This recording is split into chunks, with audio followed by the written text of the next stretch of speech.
আসসালামু আলাইকুম। আসসালামু আলাইকুম আমার প্রিয় ভাই বোনেরা। তোমাদের সাথে আ খুব গুরুত্বপূর্ণ টপিক অপপ্রয়োগ ও শুদ্ধ প্রয়োগ। অনেকের আতঙ্ক, আবার অনেকে খুব এনজয় করো।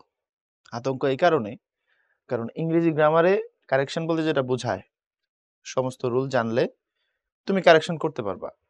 এখানেও মোটামুটি তোমার অন্যান্য সব টপিকের তোমার যত জ্ঞান আছে, সবকিছু এখানে এপ্লাই করতে হয় সলভ করার জন্য।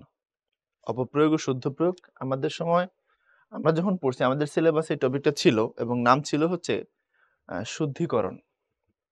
আমাদের সময় এটার নাম ছিল শুদ্ধিকরণ।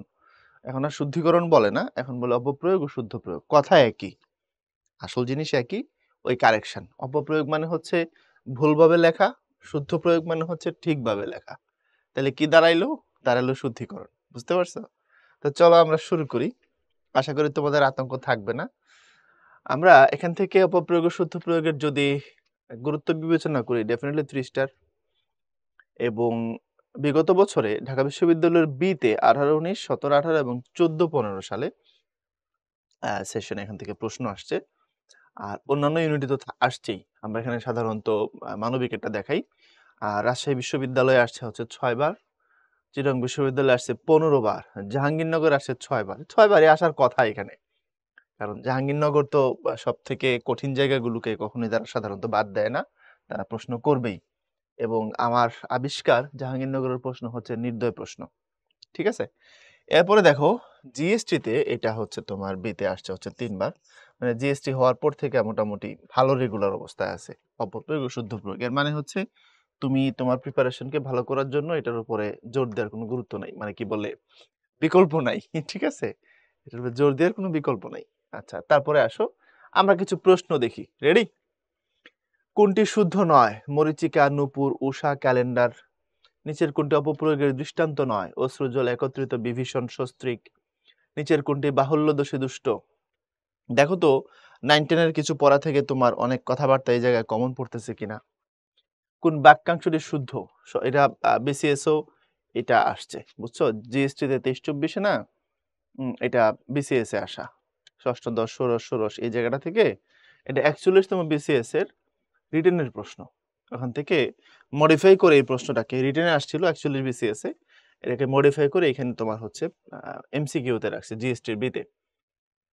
এরপরে হচ্ছে তোমার নিচের কোন বাক্যাংশটি শুদ্ধ নয়, তারপর নিচের কোন বাক্যটি শুদ্ধ, তারপরে কোন বাক্যটি অশুদ্ধ, আচ্ছা কোন শব্দটির প্রয়োগ শুদ্ধ, তারপরে কোন বাক্যটি অশুদ্ধ, কোন বাক্যটি শুদ্ধ, নিচের কোন কবিতাংশটি শুদ্ধ। এর মানে হচ্ছে বিশাল আয়োজন। তোমাকে এখানে শুদ্ধি অশুদ্ধির উপরে তোমাকে এখানে কি করতে হবে, যথেষ্ট মানে সচেতন থেকে অ্যান্সারগুলো করা লাগবে। অনেক সময় জানলেও তুমি ঠিক উত্তর দিতে পারবা না। কেন দিতে পারবা না সেটা আলোচনার ভিতরে গেলেই তোমরা বুঝতে পারবা। তো চলো আমরা শুরু করি। কোনটি শুদ্ধ নয়? মরীচিকা, নূপুর, উষা, ক্যালেন্ডার। আচ্ছা, বুঝতে পারছি কোনটা শুদ্ধ না।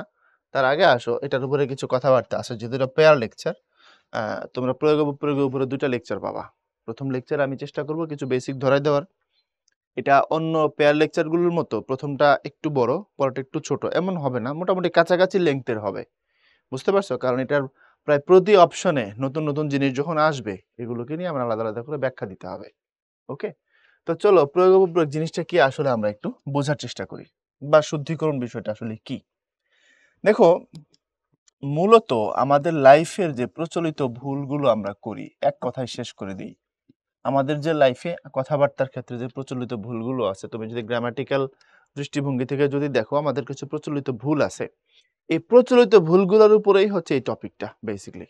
বুঝতে পারছি? এটা প্রচলিত ভুলগুলোর উপরেই হচ্ছে এই টপিকটা। এখন প্রচলিত ভুল কি? আসলে প্রচলিত ভুল দেখাই তোমাকে। খায়রুন লো তোর লম্বা মাথার কেশ। খায়রুন লো তোর লম্বা মাথার কেশ। দেখো তো প্রচলিত ভুলের মধ্যে পড়ে নাকি? দেখছো নাকি? আমরা তখন হাই স্কুলে পড়ি, ছোট ক্লাসে। তো খায়রুন সুন্দরী সিনেমার এই গানটা ব্যাপক হিট ছিল। খায়রুন লো তোর লম্বা মাথার কেশ, চিরুল দাঁতে হাসি দিয়ে পাগল করলি দেশ। আচ্ছা, এখন মানছি যে সাহিত্যে নিয়ম কানুন না মানলেও চলে, এটা আছে কথাটা। কিন্তু তুমি যদি এখন ব্যাকরণিক ভাবে এটাকে ব্যাখ্যা করো, তোর লম্বা মাথার কেশ, এই হচ্ছে কথাটা, তাই না? তো তোর লম্বা মাথার কেশ, বাংলা ব্যাকরণে বিশেষণ কোথায় থাকে আর বিশেষ্য কোথায় থাকে? খুব কমন, বলো। বিরাট গরু ছাগলের হাট, নাকি গরু ছাগলের বিরাট হাট, কোনটা ঠিক? আবার দেখো, খাঁটি গরুর দুধ, আবার দেখো গরুর খাঁটি দুধ। এখন আমরা এই জায়গায় একটু আমাদের নলেজ অ্যাপ্লাই করি, ঠিক না? দেখো তো আসলে ঘটনা আমরা কি ঘটায় রাখছি। এটা খাঁটি, ইটস অ্যান অ্যাডজেক্টিভ। গরু নাউন, অর্থাৎ খাঁটিটা হচ্ছে বিশেষণ, আগে বিশেষণ বসে তারপরে বিশেষ্য বসে। এটা হলো বাংলা ভাষার সিস্টেম, ইংরেজিতেও তাই। এখন তুমি বুঝতেছো যে এটা ভুল, এটা ঠিক। কেন ভুল? খাঁটি গরুর দুধ, এখানে খাঁটি বলতে গরুকে মিন করছে, মানে খাঁটি বিশেষণ দিয়ে তুমি গরুকে বিশেষিত করছো, তুমি মডিফাই করছো গরুকে। গরু খাঁটি হলে তো তোমার লাভ নাই, তোমার দরকার দুধ খাঁটি হওয়া। গরু খাঁটি আর খাঁটি না এর অর্থ কি? দেশি গরু হইতে পারে বা উন্নত জাতের হইতে পারে, এই তো কথাটা। এখন মনে করো গরু খুব ভালো, দুধের মধ্যে পানি মিশিয়ে দিলে সেটা আর খাঁটি থাকে না। তাহলে গরু খাঁটি হওয়াটা এখানে মেজর কিছু না, এখানে দুধ খাঁটি হওয়াটা হচ্ছে ফ্যাক্টর, রাইট? তাহলে তুমি মূলত বোঝাতে চাচ্ছ দুধটা খাঁটি, তাহলে যেটাকে তুমি খাঁটি বোঝাতে চাচ্ছ তার আগে না খাঁটিটা লিখবা। তাহলে গরুর খাঁটি দুধ, অর্থাৎ খাঁটি বলতে দুধকে মিন করতেছো, এটা ঠিক আছে। এর মানে হলো বিশেষণটা বিশেষ্যের ঠিক আগে বসবে, অ্যাডজেক্টিভটা যে নাউনটাকে মডিফাই করবে তার ঠিক আগে বসে। বিউটিফুল গার্ল, গার্ল বিউটিফুল না, ইংরেজি বাংলার এই সিস্টেমটা সেম। বিদ্যাসাগর 1847 সালের বেতাল পঞ্চবিংশতির মধ্যে যে সিস্টেমটা আমাদের দিছেন, তোমাদেরকে ভাই আগের লেকচারগুলোতে এটা দেখাইছি। বেতাল পঞ্চবিংশতি মনে পড়ে? ওখানে বলছি যে বাংলা গদ্য রীতি বলতে আমরা এখন যেটা বুঝি, যেভাবে গদ্যকে তৈরি করেছেন ঈশ্বরচন্দ্র বিদ্যাসাগর, সেই সিস্টেমটা সম্বন্ধে তোমাদের আমি ডিটেইল আলোচনা করে আগের ক্লাসগুলোতে আমি দেখাই দিয়ে আসছি। এগুলো আমাদের ক্লাসগুলো আমি সাজাইছি ওই সিকোয়েন্সে, যাতে তোমার শুরুর দিকে তুমি বেসিকগুলো আস্তে আস্তে আস্তে আস্তে ভালো মতো বুঝতে পারো, এবং শেষের দিকে তোমার এই টপিকগুলো রাখছি যাতে তোমার এটা আইসা ওই নলেজগুলো এখানে তুমি অ্যাপ্লাই করতে পারো। তো এখন ওইখানে আমরা যে গদ্যরীতিগুলো শিখছিলাম সেখানে এটাও শিখছিলাম যে বিশেষণটা আগে বসবে, বিশেষ্যটা পরে বসবে। তো সেই সিস্টেম অনুযায়ী খাঁটি গরুর দুধটা ভুল হয়েছে, গরুর খাঁটি দুধটা ঠিক আছে। বিরাট গরু ছাগলের হাটটা ভুল, গরু ছাগলের বিরাট হাট এটা ঠিক। কারণ বিরাট গরু ছাগল, বিরাট এটা একটা অ্যাডজেক্টিভ। এখন বিরাট গরু ছাগল বললে গরু ছাগল এক একটা বড় বড় এমনটা মিন করে, তো অর্থটা তো এটা না, অর্থটা তো বাজারটা বড়। গরু ছাগল বড় না, বাজারটা বড়। হ্যাঁ, বাজারে বড় গরু থাকতে পারে, ছোট গরু থাকতে পারে, এটা তো বাজারের ধর্ম, ঠিক না? এই জন্য এখানে বিরাট কথাটা গরু ছাগলকে মডিফাই করার কারণে ভুল হয়েছে, আর এখানে বিরাট কথাটা হাটকে মডিফাই করার কারণে এটা ঠিক আছে। এখন এই জায়গায় খেয়াল করো, খায়রুল তো লম্বা মাথার কেশ, লম্বা মাথার কেশ, তো লম্বা যদি এখানে বিশেষণ হয়ে থাকে আর মাথা এটা যদি বিশেষ হয়ে থাকে, এখন বলো এই বাক্য কোনটা কাকে মডিফাই করছে? লম্বা কথা দ্বারা মাথাকে মডিফাই করা হয়েছে, অর্থাৎ এই বাক্যে বোঝাচ্ছে মাথাটা লম্বা, কেশটা না। এখন অন্তর্নিহিত যে মিনিংটা এখানে যা বোঝানো হয়েছে সেটা কি? সেটা হলো খায়রনের মাথার চুলটা লম্বা। কোনো মেয়ের মাথা লম্বা, তো এই মেয়েরে দেখে কেউ পাগল হবে? জীবনের মায়া নাই পোলাপানের। তো বোঝা গেল এখানে আমি আসলে লম্বা বলতে মাথা বোঝাচ্ছি না, বোঝাচ্ছি কেশ। তাইলে খায়রুল তোর লম্বা মাথার কেশ, এই কথাটা ভুল। খায়রুল তোর মাথার লম্বা কেশ, এটা ঠিক। খায়রুল তোর মাথার লম্বা কেশ, এইটা ঠিক আছে।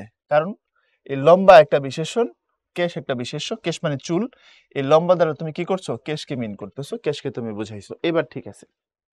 এখন যিনি গান লিখছেন, যারা গাইছেন, খায়রুল তোর লম্বা মাথার কেশ, খায়রুল তোর মাথার লম্বা কেশ, দেখো কথায় বলায় কমায় বেশিতে কোনো কিছু না, সবই ঠিক, খালি আগেরটা পরে পরেরটা আগে। ছন্দের তাল সুরের তাল কোনো দিক থেকে ক্ষতিগ্রস্ত হয় না, কিন্তু লিখাত হয়েছে, কি করার আছে বলো? মানলাম যে ভাইয়া সাহিত্যে এগুলো কোনো ব্যাপার না, সাহিত্যের ক্ষেত্রে এগুলো নেওয়া যায়, গান যেহেতু সাহিত্যের অংশ।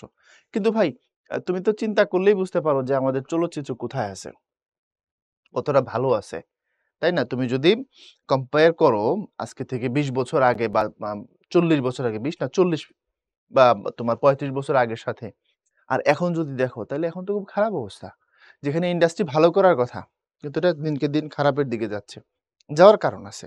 আমি তোমাকে জাস্ট একটা কথা বলি, আরে ওর বোধহয় জানা নেই, ও সুন্দরবনের বাঘের সামনে দাঁড়িয়ে কথা বলছে। ভিলেন বলতেছে এই কথা, হ্যাঁ, মিশা সওদাগর। তখন সাকিব বাবার এটা রিপ্লাই দিচ্ছে, তোর বোধহয় জানা নেই, সুন্দরবনে খালি বাঘ থাকে না, সিংহও থাকে। ভাই এটা আমি বলতে পারি না, এটা আমার কাছে একটা দিবা স্বপ্ন, নাইটমেয়ার, দিবা স্বপ্ন না কি বলবো, দুঃস্বপ্নের মতো। তোমরা এমনি অনেকে দেখছো, দুজনের মধ্যে কথা হচ্ছে, এটার সমস্যাটা অনেক গভীর, আমি তোমাকে 1 মিনিটে বুঝাই দিই।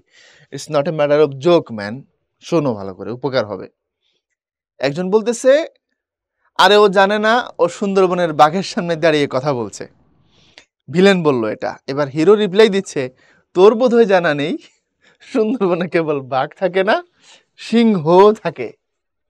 এখন ইতিহাস বলছে সিংহ একটা আফ্রিকান প্রাণী। আফ্রিকার পুরো এলাকায় সিংহ পাওয়া যায় না, ম্যাক্সিমাম রিজিয়নে একটা বড় এলাকাতে সিংহ থাকে। একদম এক একটা প্রাণীর যে বার্থ প্লেস, একটা কোথা থেকে আসছে অরিজিন যদি দেখো, সিংহ আফ্রিকান।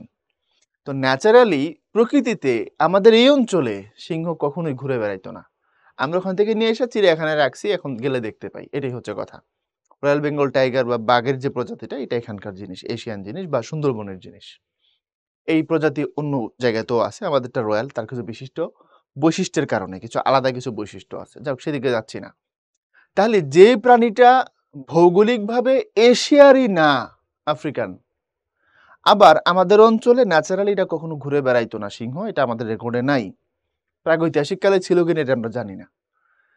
তো এখন এটা তো প্রতিষ্ঠিত সত্য যে সুন্দরবনে সিংহ থাকে না ভাই, এটা ক্লাস 6 এর বাচ্চাও জানে। এখন এই কথা সিনেমায় ব্যবহার হয়েছে। এখন আসলে সমস্যা তোমার বোঝাচ্ছি আমি। এই ছবির গল্প যিনি লিখছেন তিনি এটা হয়তো জানেন না, জানলে কাজ করতেন না। যিনি চিত্রনাট্য সাজাইছেন, স্ক্রিপ্ট, ওনার ওই জায়গায় দুর্বলতা আছে, তাইলে এই কথা উনি লেখার সময় সতর্ক থাকতেন, অন্যভাবে বলতেন। হয়তো ভিলেন বললো যে ও জানে না, বাঘের সামনে দাঁড়ায় কথা বলছে, তখন সে বলতো তুই জানিস না বনে বাঘ না সিংহ থাকে, তাহলে তো ঠিক। কিন্তু সে এইদিকে নাই। আচ্ছা, তারপরে যাদের সামনে কথা হইলো, ওই জায়গায় যেখানে শুটিং হইলো, যেখানে ডাবিং হইলো, যেখানে সেন্সর হইলো, সেন্সরের মানুষগুলো তো অনেক জ্ঞানী মানুষ, তাহলে বোঝা গেল ওরা হয় তারা জানেন না, না হয় তারা দেখেন নাই। তারপরে এটা চলে আসছে আমাদের সামনে, তারপরে পোলাপান দেখা বুঝছে এই যে সমস্যা, তারপরে তারা মিম বানায় মজা টজা করছে, আমরা দেখতে পাইছি। আমি তো হলে গিয়ে সিনেমা দেখি না, এটা আমি মিমে দেখছি এই কাহিনী বলতেছে। তাহলে তুমি দেখো এটা ইন্টেলেকচুয়াল টাস্ক। সিনেমার দিকে তুমি যদি বলো, ভাই আমাদের একজন হুমায়ুন আহমেদ ছিলেন, কেন ভুলে যাও? আমাদের একজন তানভীর মোকাম্মেল ছিলেন, আমাদের একজন তারেক মাসুদ ছিলেন। কি সব সিনেমা এক একটা তারা বানাইছেন। আর এখন তোমরা তো এখন আধুনিক ছেলে পেলে বাইরের ছবিগুলো দেখো, এক একটা ছবি, বড় বড় ছবিগুলো, যেমন ফরেস্ট গাম্প, তারপরে পার্সুইট অফ হ্যাপিনেস, তারপরে দ্য শশাঙ্ক রিডেম্পশন, এই ছবিগুলো আমাদের মানে দর্শন চিন্তা ভাবনার জায়গাকে ধরে টান দেয়, চিন্তার জায়গায় কুলট পালট করে দেয়, কত কিছু ওই ছবিগুলোতে। আর আমরা কোথায় যাচ্ছি? যাওয়ার কারণ এটাই, আমাদের ভাষার উপরে দক্ষতা নেই। তোমাদেরকে মনে হয় 2 মিনিট জ্ঞান দিয়ে ফেলছি, দুঃখিত। দেখো, তাইলে এই যে কাহিনীগুলো হচ্ছে আমাদের, বুঝছো কেন প্রচলিত ভুল হয়? প্রচলিত ভুল হওয়ার অনেক কারণ, আমরা ভাষা সম্পর্কে সতর্ক না, যা খুশি বলতেছি, যা খুশি বলতেছি। দেখো আমি অনেক টিচারকে বলতে শুনছি, স্টুডেন্টকে বলতেছে যে তোমরা ঠিকঠাক মতো অধ্যয়ন করো না। এখন বলো, শিক্ষক যদি অধ্যয়ন বলে, তাহলে স্টুডেন্টরা তো অধ্যাবসায় করবেই। বোঝো নাই কথাটা? টিচার যদি অধ্যয়ন করতে বলে, তো স্টুডেন্টরা কি করবে? অধ্যাবসায় করবে। এটাও ভুল, এটাও ভুল। আমরা জানি এটা অধ্যয়ন, এবং আমি জানি এটা অধ্যবসায়। এখন আসো, আমাকে যারা এখন শুনতেছো, তোমাদের অনেকে দেখো কমন পড়ছে কিনা, তোমরা প্রচুর পরিমাণে এটাকে লিখছো, অধ্যাবসায় কথা প্রচুর লিখছো। আমি আগের সময় যখন খাতা কাটছি, আমি দেখছি স্টুডেন্টদেরকে খাতার মধ্যে পরীক্ষায় আসে অধ্যবসায়, ও সব জায়গায় হেডলাইন থেকে শুরু করে সব জায়গায় লেখা হয়েছে অধ্যাবসায়। এগুলো কমন ভুল, এগুলো করা যাবে না ভাইয়া। বুঝতে পারছো তো ভুলগুলো কেন হয়, কিভাবে হয়, সেগুলো নিয়ে কিভাবে আমরা করব, সেই কাজগুলো তোমাদের কাছে আমি দেখাবো। আচ্ছা, তারপরে দেখো, আমরা বলি হচ্ছে বিদেহী আত্মা, একদম মারাত্মক লেভেলের ভুল এটা। বিদেহী আত্মা এই কথাটা ঠিক না। কথাটা হবে বিদেহ আত্মা। এখন আসো এই বিদেহ আর বিদেহী শব্দের মধ্যে পার্থক্য কি? বিদেহ দেহের মধ্যে নাই, যেটা দেহ থেকে মুক্ত আত্মা। তাহলে বিদেহ শব্দের অর্থটাই দেহ থেকে মুক্ত আত্মা। বিদেহী আত্মা কথার দ্বারা এটাকেই বোঝানো হয়, কেউ মারা গেলে আমরা বলছি যে তার বিদেহী আত্মার মাগফিরাত কামনা করছি, অর্থাৎ তার দেহ থেকে মুক্ত আত্মা, যে আত্মা চলে গেছে তার মাগফিরাত কামনা করছি। তাইলে কথাটা বোঝো, তুমি বিদেহী দিয়ে যেটা বোঝাতে চাচ্ছ সেটা বিদেহ। তাহলে বিদেহ বললে, প্রপারটা বললে যদি অর্থ ক্লিয়ার হয়ে যায়, আমি অতিরিক্ত একটা লেডিস প্রত্যয় দেওয়ার দরকার কি? লেডিস প্রত্যয় বুঝো নাই? ওই যে ই প্রত্যয়টা, এটা তো লেডিস প্রত্যয়। অনেক সময় তোমার হচ্ছে পুরুষবাচক শব্দকে নারীবাচক শব্দ রূপান্তর করার জন্য এটা ব্যবহার করা হয়। কথা বুঝছো? তো এখন এই যে কাহিনীটা আমরা করতেছি, আবার দেখো এই যে শতাব্দী আর যে হলো শতাব্দ। আচ্ছা, তুমি যখন সমাস করছিলা তুমি লিখছিলা শত অব্দের সমাহার, তাই তো লিখছিলা। আবার তুমি যখন এই কথাকে সন্ধি করছিলা তুমি লিখছিলে এরকম শত যোগ অব্দ। তাহলে সন্ধি করার সময় এখানে অব্দ, সমাস করার সময় ব্যাসবাক্যে অব্দ। কোথা থেকে এখানে আসে একটা লেডিস প্রত্যয় এখানে ই যুক্ত হয়ে যাচ্ছে? এই ই যুক্ত হওয়ার কারণ কি বলো? এটা আমি কোথা থেকে আনলাম, কেন আনলাম, কোন লজিকে দিলাম? কোনো লজিকেই দিলাম না, সিস্টেমে মিললো না। কথাটা হবে শতাব্দ, শতযোগ অব্দ শতাব্দ, শত অব্দের সমাহার শতাব্দ, বাট আমরা লিখতেছি শতাব্দী। তুমি আমি প্রত্যেকে এক শতাব্দী পর এ কথা আমরা ব্যবহার করছি। এরপরে বাংলা ভাষাভাষী মানুষ দেখো কেমন না লাগে, বাংলা ভাষাভাষী মানুষ। আচ্ছা ভাইয়া, তুমি কি শুধু ভাষী কথার অর্থ জানো? শুধু ভাষী শব্দের অর্থই হচ্ছে ভাষা ব্যবহারকারী, ভাষা ব্যবহারকারী। তাহলে পৃথিবীতে বাংলা ভাষাভাষী মানুষ 30 কোটি। আচ্ছা, পৃথিবীতে বাংলা ভাষী মানুষ 30 কোটি, হয়েছে না কথাটা? তো যেটা ভাষী ওইটারে বোঝানোর জন্য তুমি ভাষাভাষী বলতেছো, দরকার আছে এগুলোর? শুধু বলবা বাংলা ভাষী মানুষের সংখ্যা 30 কোটি, তাইলেই তো হয়। তারপরে এই যে মারাত্মক লেভেলের ভুল, অশ্রু জল। কি জল? অশ্রু জল। তো তুমি জানো যে শুধু অশ্রু শব্দের অর্থই হচ্ছে চোখের জল। আচ্ছা, এইটা কি মানা যায়? শুধু অশ্রু বললেই যেখানে ঘটনা শেষ, চোখের জল, অশ্রু মানেই চোখের জল, সেখানে অশ্রুর পরে আবার জল দেওয়ার দরকার কি? তবে মনে রাখবা, সাহিত্যে এগুলো মানা হয় না। সাহিত্যের সাহিত্যিকরা তাদের মতো করে এগুলো করতে পারেন। আমি তোমাদের অসংখ্যবার বলেছি, ভাষায় পাকা দাড়ি গবু অশ্রু জলে। গবুচন্দ্র কানতে কানতে তার পাকা দাড়ি চোখের জলে ভাসায় ফেলছে, কারণ রাজা বলছে তার পায়ে কেন ধুলা লাগলো, সলভ করতে না পারলে কল্লা কাটে হালাই দিবে, তার মাথা যাবে, গর্দান যাবে, এই ভয়ে কান্না কান্না করতে করতে তার পাকা দাড়ি গবুচন্দ্র কি করছে, ভাসায় ফেলছে। কি দ্বারা? অশ্রু জল দ্বারা। তো সাহিত্যের ক্ষেত্রে যদি তুমি ধরো এখানে অশ্রু জল মাত্রার হিসাব থাকে, ছন্দের এই মাত্রা এত মাত্রায় করতে হবে, ধরো ওই লাইনটা 8 মাত্রায় লিখতে হবে, কোনোভাবেই রাইটার সেটাকে 8-এ আনতে পারতেছেন না, এটা 9 হয়ে যাচ্ছে, তখন তিনি কি করবেন? কোথাও শব্দকে কাইটা নতুন ভাবে ইম্প্রোভাইজ করে ফেলবেন, তখন তাদেরকে 8-এ রূপান্তর করবেন। অথবা ধরো 7 হচ্ছে আর 8 হচ্ছে না ছন্দের তাল রক্ষার জন্য, তখন আবার ইম্প্রোভাইজ করে বাড়াই দিবেন। যেমন ধরো তোমাদের সোনার তরীতে, ওগো তুমি কোথা যাও কোন বিদেশে, বারেক ভিড়াও তরি কুলেতে এসে। এই যে বারেক, এই বারেক কথাটা কি? মূলত একবার না? এটা তো মূলত একবার। এই একবার কথাটাকে আবার এরকমও বলা যায়, বার এক। এখন মাত্রাবৃত্ত ছন্দের হিসাব অনুযায়ী 1 2 3 4, 1 2 3 4 এই দুটোই হচ্ছে তোমার 4 মাত্রা। আর বার এক, এখান থেকে বারেক 1 2 3 এটা 3 মাত্রা। এখন ওখানে তুমি দেখছো যে সোনার তরী কবিতাটা ছিল 8 আর 5 মাত্রা। ওগো তুমি কোথা যাও এটা হচ্ছে 5, সরি 8। তারপরে কোন বিদেশে এটা হচ্ছে 5। ওগো তুমি কোথা যাও এটা 8। গুনে দেখো, গগনে গরজে মেঘ ঘন বরষা, দেখো গ গনে গরজে মেঘ, দেখো 1 2 3 4 5 6 7 8।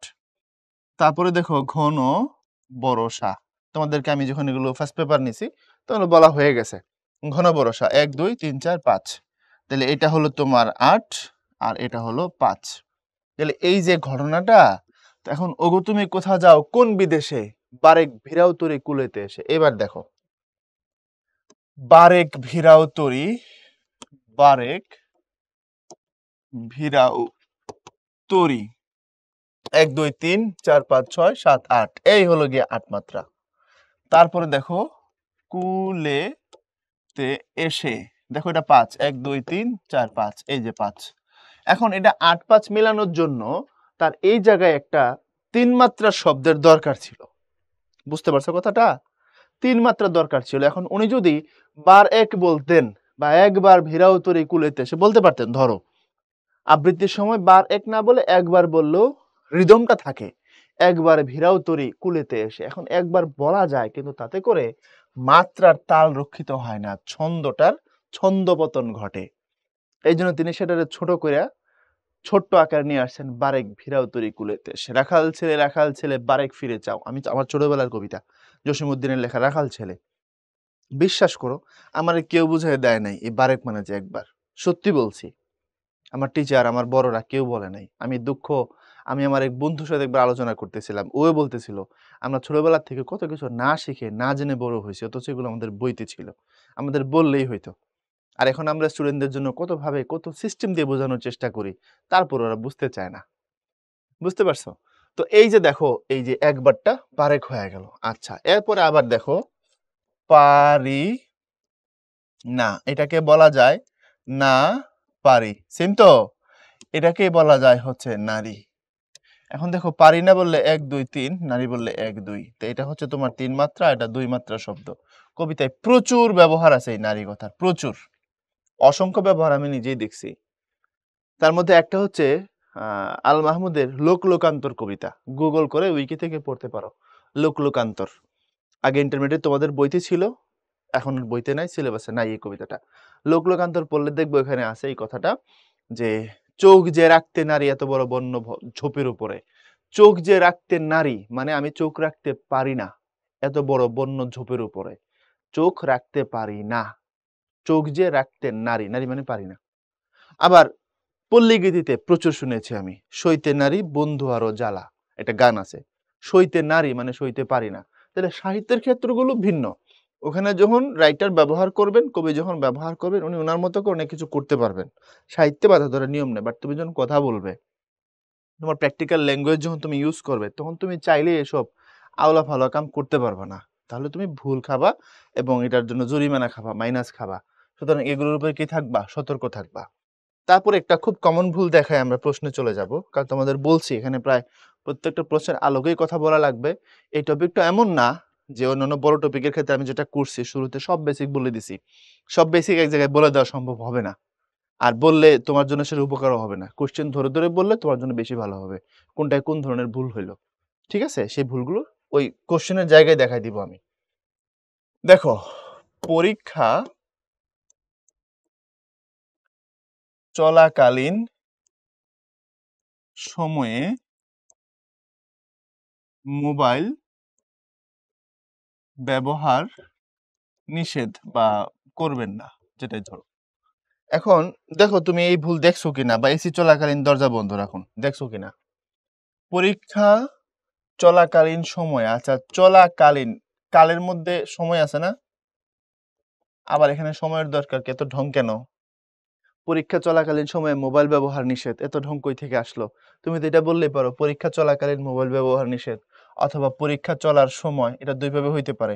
তুমি এখানে বলবো পরীক্ষা চলার সময়, অথবা সময় বাদ দিয়ে বলো পরীক্ষা চলাকালীন। বুঝছো কথা? বাহুল্য দোষ। বাহুল্য মানে হচ্ছে প্রয়োজনের অতিরিক্ত শব্দ ব্যবহার, এটাকে বাহুল্য বলা হয়। গুরুচণ্ডালী মানে হচ্ছে সাধারণ চলিত শব্দকে এক জায়গায় পুরে দেওয়ার নাম। বুঝছো?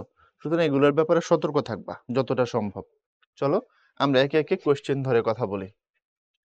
প্রথম প্রশ্ন, কোনটি শুদ্ধ নয়? মরীচিকা, নূপুর, উষা, ক্যালেন্ডার। এখন দেখো ক্যালেন্ডার শব্দটা বিদেশি শব্দ, তো যদি বিদেশি শব্দ হয় সাধারণত এখানে আমরা মূর্ধন্যের ব্যবহার করি না। নত্য বা সত্যবিধান অনুযায়ী বিদেশি শব্দগুলোতে আমরা কি করি না, আমরা মূর্ধন্যের ব্যবহার করি না, এটা মাথায় রাখবা। কথা বুঝছো? বিদেশি শব্দে কি হয় না, মূর্ধন্য শব্দের ব্যবহার হয় না। তাইলে ক্যালেন্ডারে আমরা কি করছি, দন্তন্য ব্যবহার করছি, এটা ঠিক আছে, এর মধ্যে কোনো সমস্যা নাই। ক্যালেন্ডার বিদেশি শব্দ, দন্তন্য ঠিক আছে। আচ্ছা, এরপরে দেখো শুদ্ধ নয় বলছে, ভুলগুলো বের করতে হবে। নূপুর, নূপুরের প্রথমটা দীর্ঘকার হয়, পরেরটা হ্রস্বকার হয়, এটাও ঠিক আছে। এরপরে দেখো এখানে মরিচিকা যেটা, এটা ভুল। কারণ মরিচিকার মধ্যে এই মরিচিকা, প্রথম মরিটা দীর্ঘইকার, পরেরটা হচ্ছে রস্বইকার। এটার বানানটা হবে এটা, মরি, তারপরে হলো চিকা, এই হলো মরিচিকা। যদি তুমি এরকম করে লেখো, প্রথমটা মরি, তারপরেটা চিকা, এটাও কিন্তু ভুল, ওইটা ঠিক। এখন উষা নিয়ে একটা ঝামেলা আছে, আমি তোমাকে ব্যাখ্যা করে বুঝাই দিচ্ছি। মূলত উষাটাও ঠিক, শুধু মরিচিকাটা ভুল। কিন্তু আধুনিক যে ব্যাকরণ আসছে এখন, একদম যে মডার্ন ব্যাকরণটা বা আধুনিক যে বাংলা একাডেমি যে নিয়মগুলো দিছে, ওই জায়গায় উষা বানানটা রস্যকার দিয়ে লেখা হয়েছে, এটা হলো প্যাস। সেই জায়গা থেকে ধরলে তুমি এটাকেও নিতে পারবা না, ঠিক আছে? তবে এই কোশ্চেনের আলোকে তুমি চাইলে শুধু মরিচিকা নিতে পারবা, কোনো অসুবিধা নেই, কারণ আমরা জানি উষা বানান দীর্ঘকার দিয়ে হয়। কিন্তু ওই যে বললাম ভেজাল আছে, ভেজালটা কি? তুমি যদি দেখো একদম মানে বাংলা টু বাংলা যে ডিকশনারি গুলোটাই আছে, লাস্ট যে তোমার ইয়াটা এডিশনটা, ওই জায়গায় কাহিনীগুলো হয়েছে। এক্সাম্পল দিচ্ছি, তুমি সারা জীবন ঘুষ বানানটা দীর্ঘকার দিয়েই তো লিখছো, কি বলে, সরি, মূর্ধন্য ষ দিয়ে লিখছো। বাট এখন দেখো ওই ঘুষ বানানটা দন্ত স দিয়ে লেখা, এবং যুক্তি হচ্ছে যে ঘুষ একটা বিদেশি শব্দ, এটা খুব সম্ভবত ফার্সি শব্দ, বাংলায় হচ্ছে আমরা একদম পরিষ্কার বাংলা না, এটা একটা সংস্কৃত শব্দ আমরা ইউজ করতে পারি, উৎকোচ। ঘুষের বাংলা ভাষার আমাদের মোটামুটি নিজস্ব পরিমণ্ডলের শব্দ যেটা, সেটা হচ্ছে উৎকোচ। এই যে উৎকোচ আমি লিখে দিচ্ছি, উৎকোচ, এটা। তাই ঘুষ যেহেতু বিদেশি শব্দ, তো বিদেশি শব্দ মূর্ধন্যস্বর ব্যবহার হয় না। আমি কথায় কথায় প্রচুর রুলস বলবো, মাথায় রাখবা, এই জন্য তারা এটা করছেন। তা এখন এত এত নিয়মের ভিড়ে আমাদের অনেক কিছু উলট পালট হয়ে গেছে, এখন একটা জিনিস লিখে 30 বার ভাবতে হয়। তবে এই কোশ্চেনের আলোকে মরিচিকা নেওয়া যাবে, অশুদ্ধ, বাকি সবগুলোই শুদ্ধ বেসিকলি। কারণ যখন এই কোশ্চেনটা হয়েছে 23-24-এ, ডিকশনারি অনুযায়ী তুমি যদি পেজ ধরো তাহলে উষা এইভাবে লেখা যায়, বাট উত্তর টিচাররা আমার খুব সম্ভবত তারা এটা নিছেন, এটা নেন নাই, কারণ তিনটাকে শুদ্ধ বলা যায়। আমি কি বুঝাতে পারছি তোমাদের ফ্যাক্টরটা, ভেজালটা কোথায় হয়েছে? আর উষা তো সংস্কৃত শব্দ, তো সংস্কৃত শব্দে তো দীর্ঘস্বর বহাল আছে, বাংলা একাডেমির বানানের নিয়ম অনুযায়ী সংস্কৃত শব্দে দীর্ঘস্বর বহাল আছে, এবং সংস্কৃত শব্দগুলোর মধ্যে যেগুলো নারীবাচক, এগুলো তো সবসময় দীর্ঘস্বরই হবে, এটাও বলা আছে। যদি দীর্ঘস্বর কমে গেছে, সংস্কৃত শব্দগুলো 10% শব্দ দীর্ঘস্বর আর নাই ওইভাবে, বাদ বাকিগুলোতে রস্বস্বরী হয় এখন। এরপরে আসো, নিচের কোনটি অপপ্রয়োগের দৃষ্টান্ত নয়? অপপ্রয়োগের দৃষ্টান্ত নয় মানে হচ্ছে কোনটা ঠিক। এখন আসো কোনটা ঠিক কোনটা ভুল আমরা একটু দেখি।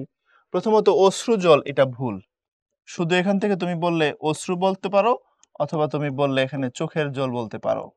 তোমার জন্য আমি কত অশ্রু ফেলেছি এটা বলতে পারো, তোমার জন্য আমি কত চোখের জল ফেলেছি এটা বলতে পারো। যদিও কারোর জন্য চোখের জল ফেলা ঠিক না, ঠিক আছে? তোমার লাইফে কোনো দুঃখকে দুঃখ মনে করো না, বুঝো নাই?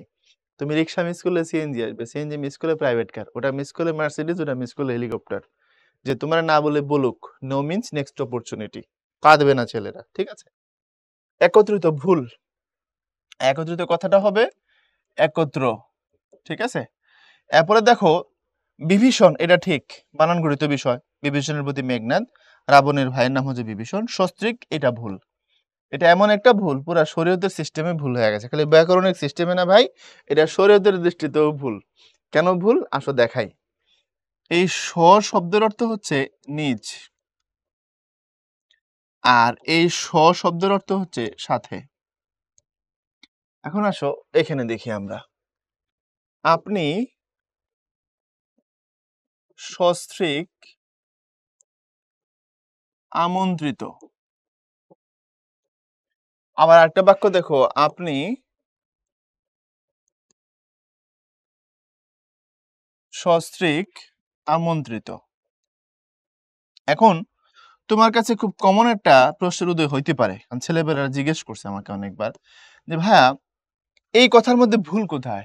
নিজের বউ তো বলাই যায়, নিজের বউ কথাটা বলা যায়, কিন্তু তুমি যখন প্রায়োগিক জায়গায় যাবা, এই কথা যখন তুমি ব্যবহার করবা, তখন ভেজাল তৈরি হয়। আপনি সস্ত্রীক আমন্ত্রিত মানে আপনি নিজের বউ নিয়ে আইসেন। এখন কাউকে তুমি দাওয়াত দেওয়ার পরে, ফ্যামিলি সহ দাওয়াত দিয়ে তুমি কি তার এই কথা বলতে পারো যে আপনি নিজের বউ নিয়ে আইসেন? এর মানে দাঁড়াইলো মাঝে মধ্যে তার অন্যের বউ নিয়ে দাওয়াত খাওয়ার অভ্যাস আছে, তার চরিত্রে সমস্যা আছে, সে মাইন্ড করবে না। সুতরাং এই কথাটার প্রায়োগিক জায়গাটা ভুল, এটা বলা যাবে না। ঠিক তো? আচ্ছা, আপনি সস্ত্রীক আমন্ত্রিত মানে আপনি স্ত্রী সহ আমন্ত্রিত, মানে ফ্যামিলি নিয়ে আসবেন, এই হচ্ছে কথা। তাহলে এখন তুমি দেখো, তুমি যতই এটাকে ঠিক মনে করতে চাও, তুমি প্র্যাকটিক্যাল জায়গায় যাবা, এটা তো সম্মানে লাগার মতো বিষয় এবং শরীয়তের দৃষ্টিতে তো এটা খুব খারাপ কাজ। বুঝতে পারছো? সুতরাং সাবধান। তাহলে বিভীষণ যেটা এর অপপ্রয়োগের দৃষ্টান্ত নয়, এটা ঠিক, এটাতে কোনো সমস্যা নাই। বাকিগুলোর মধ্যে মারাত্মক মারাত্মক ভুল আছে। নিচের কোনটি বাহুল্য দোষে দুষ্ট? সকল ছাত্রগণ, পাখি সব, শিক্ষক মন্ডলী, গরুর শকট। বোঝার চেষ্টা করো। হতে পারে 4টা অপশনই ভুল, কিন্তু তোমার কাছে বলছে ভুল তো অনেক রকমের হয়, বাহুল্যজনিত ভুল কোনটা? আচ্ছা, গরুর শকট যেটা, এটা হচ্ছে গুরুচণ্ডালী যত সমস্যা, এটাও ভুল, বাট এটা সমস্যার নাম হচ্ছে গুরুচণ্ডালী। গুরুচণ্ডালী মানে কি? যদি এক জায়গায় সাধু প্লাস চলিত এক জায়গায় ব্লেন্ড করে ফেলা হয়, তখন সেটাকে বলা হয় গুরুচণ্ডালী। খবরদার, এটা গরুচণ্ডালী না। এখন এই জায়গাটার যে ভেজালটা দেখো, গরুর শকট, এটা হবার কথা হচ্ছে গরুর গাড়ি। কেন? কারণ এই শকট কথাটা হচ্ছে সংস্কৃত, শকট কথাটা হচ্ছে সংস্কৃত, আর এই যে গরু কথাটা এটা হচ্ছে তৎসম, সরি তদ্ভব বা খাঁটি বাংলা। সহজ কথায় বললাম যে তদ্ভব, তদ্ভব যেটা, এটার নাম কিন্তু খাঁটি বাংলা। যে তদ্ভব আর খাঁটি বাংলার সাথে সংস্কৃত ব্লেন্ড করে ফেলছো, এটা অর্থগত দিক দিয়ে ক্ষতিগ্রস্ত হয়েছে, এটা গুরুচণ্ডালীর দোষে দুষ্ট হয়েছে, এটা বাদ। আচ্ছা, এটাকে তুমি দুইভাবে কারেক্ট করতে পারো। হয় গরুর গাড়ি বলো, তাহলে পুরাটা চলিত হয়েছে, কোনো সমস্যা নাই। আর যদি তুমি পুরাটাকে সাধু করতে চাও, সেক্ষেত্রে তোমাকে এখানে শকটটা ঠিক রাখতে হবে, আর গরুর জায়গায় গো অথবা গব্য নিয়ে আসতে হবে। তাহলে এখন তুমি গব্য শকট যদি বলো, এবার ঠিক আছে, আর কোনো অসুবিধা নাই। হয় পুরোটাই সাধু হবে, না হয় পুরোটাই চলিত হবে। একটা টার্মের ভিতরে এই কাহিনী যদি তুমি ঘটো, তাহলে ভুল। আচ্ছা, শিক্ষক মন্ডলী, এটা ঠিক আছে, এটা কোনো অসুবিধা নাই। কারণ মানিলুকের বহুবচনের ক্ষেত্রে, এটা শিখে রাখো, কাজে লাগবে। মানিলুকের বহুবচনের ক্ষেত্রে, মানিলুক মানে সম্মানী মানুষ, মানিলুকের বহুবচনের ক্ষেত্রে মনে রেখো এই 4টা জিনিস ব্যবহার করা হয়, ভেরি ভেরি ইম্পর্টেন্ট। একটা হচ্ছে গণ, একটা হচ্ছে বৃন্দ, একটা মণ্ডলী, আর একটা বর্গ। এটা হচ্ছে মানিলুকের বহুবচন। মানুষের ক্ষেত্রে আরো কিছু যায়, গুলাগুলো পর্যন্ত যায়, ছেলেগুলো খেলছে বলা যায়, ছেলেরা খেলছে এটাও বলা যায়। কিন্তু তুমি মানি যখন হবে, সম্মানী মানুষ যখন হবে, এই যে শিক্ষক মন্ডলী, তাই না, সুধী মন্ডলী, তুমি তো কখনো এটা বলতে পারবা না ছাগল বৃন্দ, বলতে পারবা? সম্ভব না। ছাগলগণ বলা যাবে না, ছাগলের পাল বলা যাবে। ঠিক তো? তো মানিলুকের যখন তুমি বহুবচন করবা, তখন এই 4টা দিতে হয়, গণ, বৃন্দ, মন্ডলী, বর্গ, মাথায় রাখবা। আচ্ছা, এরপরে পাখি সব করে রব রাতে পোহাইল, এটাও ঠিক, কোনো অসুবিধা নাই। প্রয়োগের দিক থেকে এটা ঠিক। গরু শকট ভুল ছিল, বাট এটা গরুচণ্ডালে ছিল। তোমার কাছে জিজ্ঞেস করছে বাহুল্য দোষ কোথায় আছে, কারণ 3টা অপশন আমরা টেস্ট করে ফেলাইছি, আর একটা বাকি আছে। তো তুমি বুঝলে ওইটাই ঠিক, না বুঝলে ওইটাই ঠিক, কিছু করার নাই, উত্তর ওইটাই। এখন সকল ছাত্রগণ, এই জায়গার মধ্যে বাহুল্য দোষটা কোথায় আসলো? দেখো, এই সকল কথাটা বহুবচন, প্লাস গণ কথাটাও বহুবচন। তো তুমি কি সকল নিবা না গণ নিবা? তুমি একটা নিবা। তুমি এটা বলতে পারো সকল ছাত্র অথবা ছাত্রগণ, তবে ছাত্রগণ না বলে মানিলুকের বহুবচন এখানে ইউজ না করে সকল ছাত্র বলাটা বেশি উত্তম। বুঝছো? আমরা এটা বলতে পারি যে সকল ছাত্র আজকে স্কুলে উপস্থিত হয়েছে, এটা বেশি সঠিক। বুঝাতে পারলাম? তারপরে আসো, কোন বাক্যাংশটি শুদ্ধ? এটা 41 BCS এর রিটেনের কোশ্চেন ছিল, এবং রিটেনের পরীক্ষা হয়েছিল আমার যদি ভুল না হয় 2021 সালের ডিসেম্বর মাসে, নভেম্বরের শেষ দিক থেকে শুরু করে ডিসেম্বর, এই সময়টাই তোমার এই পরীক্ষাটা ছিল। আর এটা 1.5-2 বছর পরে 23-24 মানে এই লাস্ট সেশনে এটাকে রিটেনে ওই কোশ্চেনটা, মানে 41 BCS এর রিটেনের প্রশ্নটাকে নিয়ে আসে এখানে তোমার এমসিকিউতে কনভার্ট করে দিছে।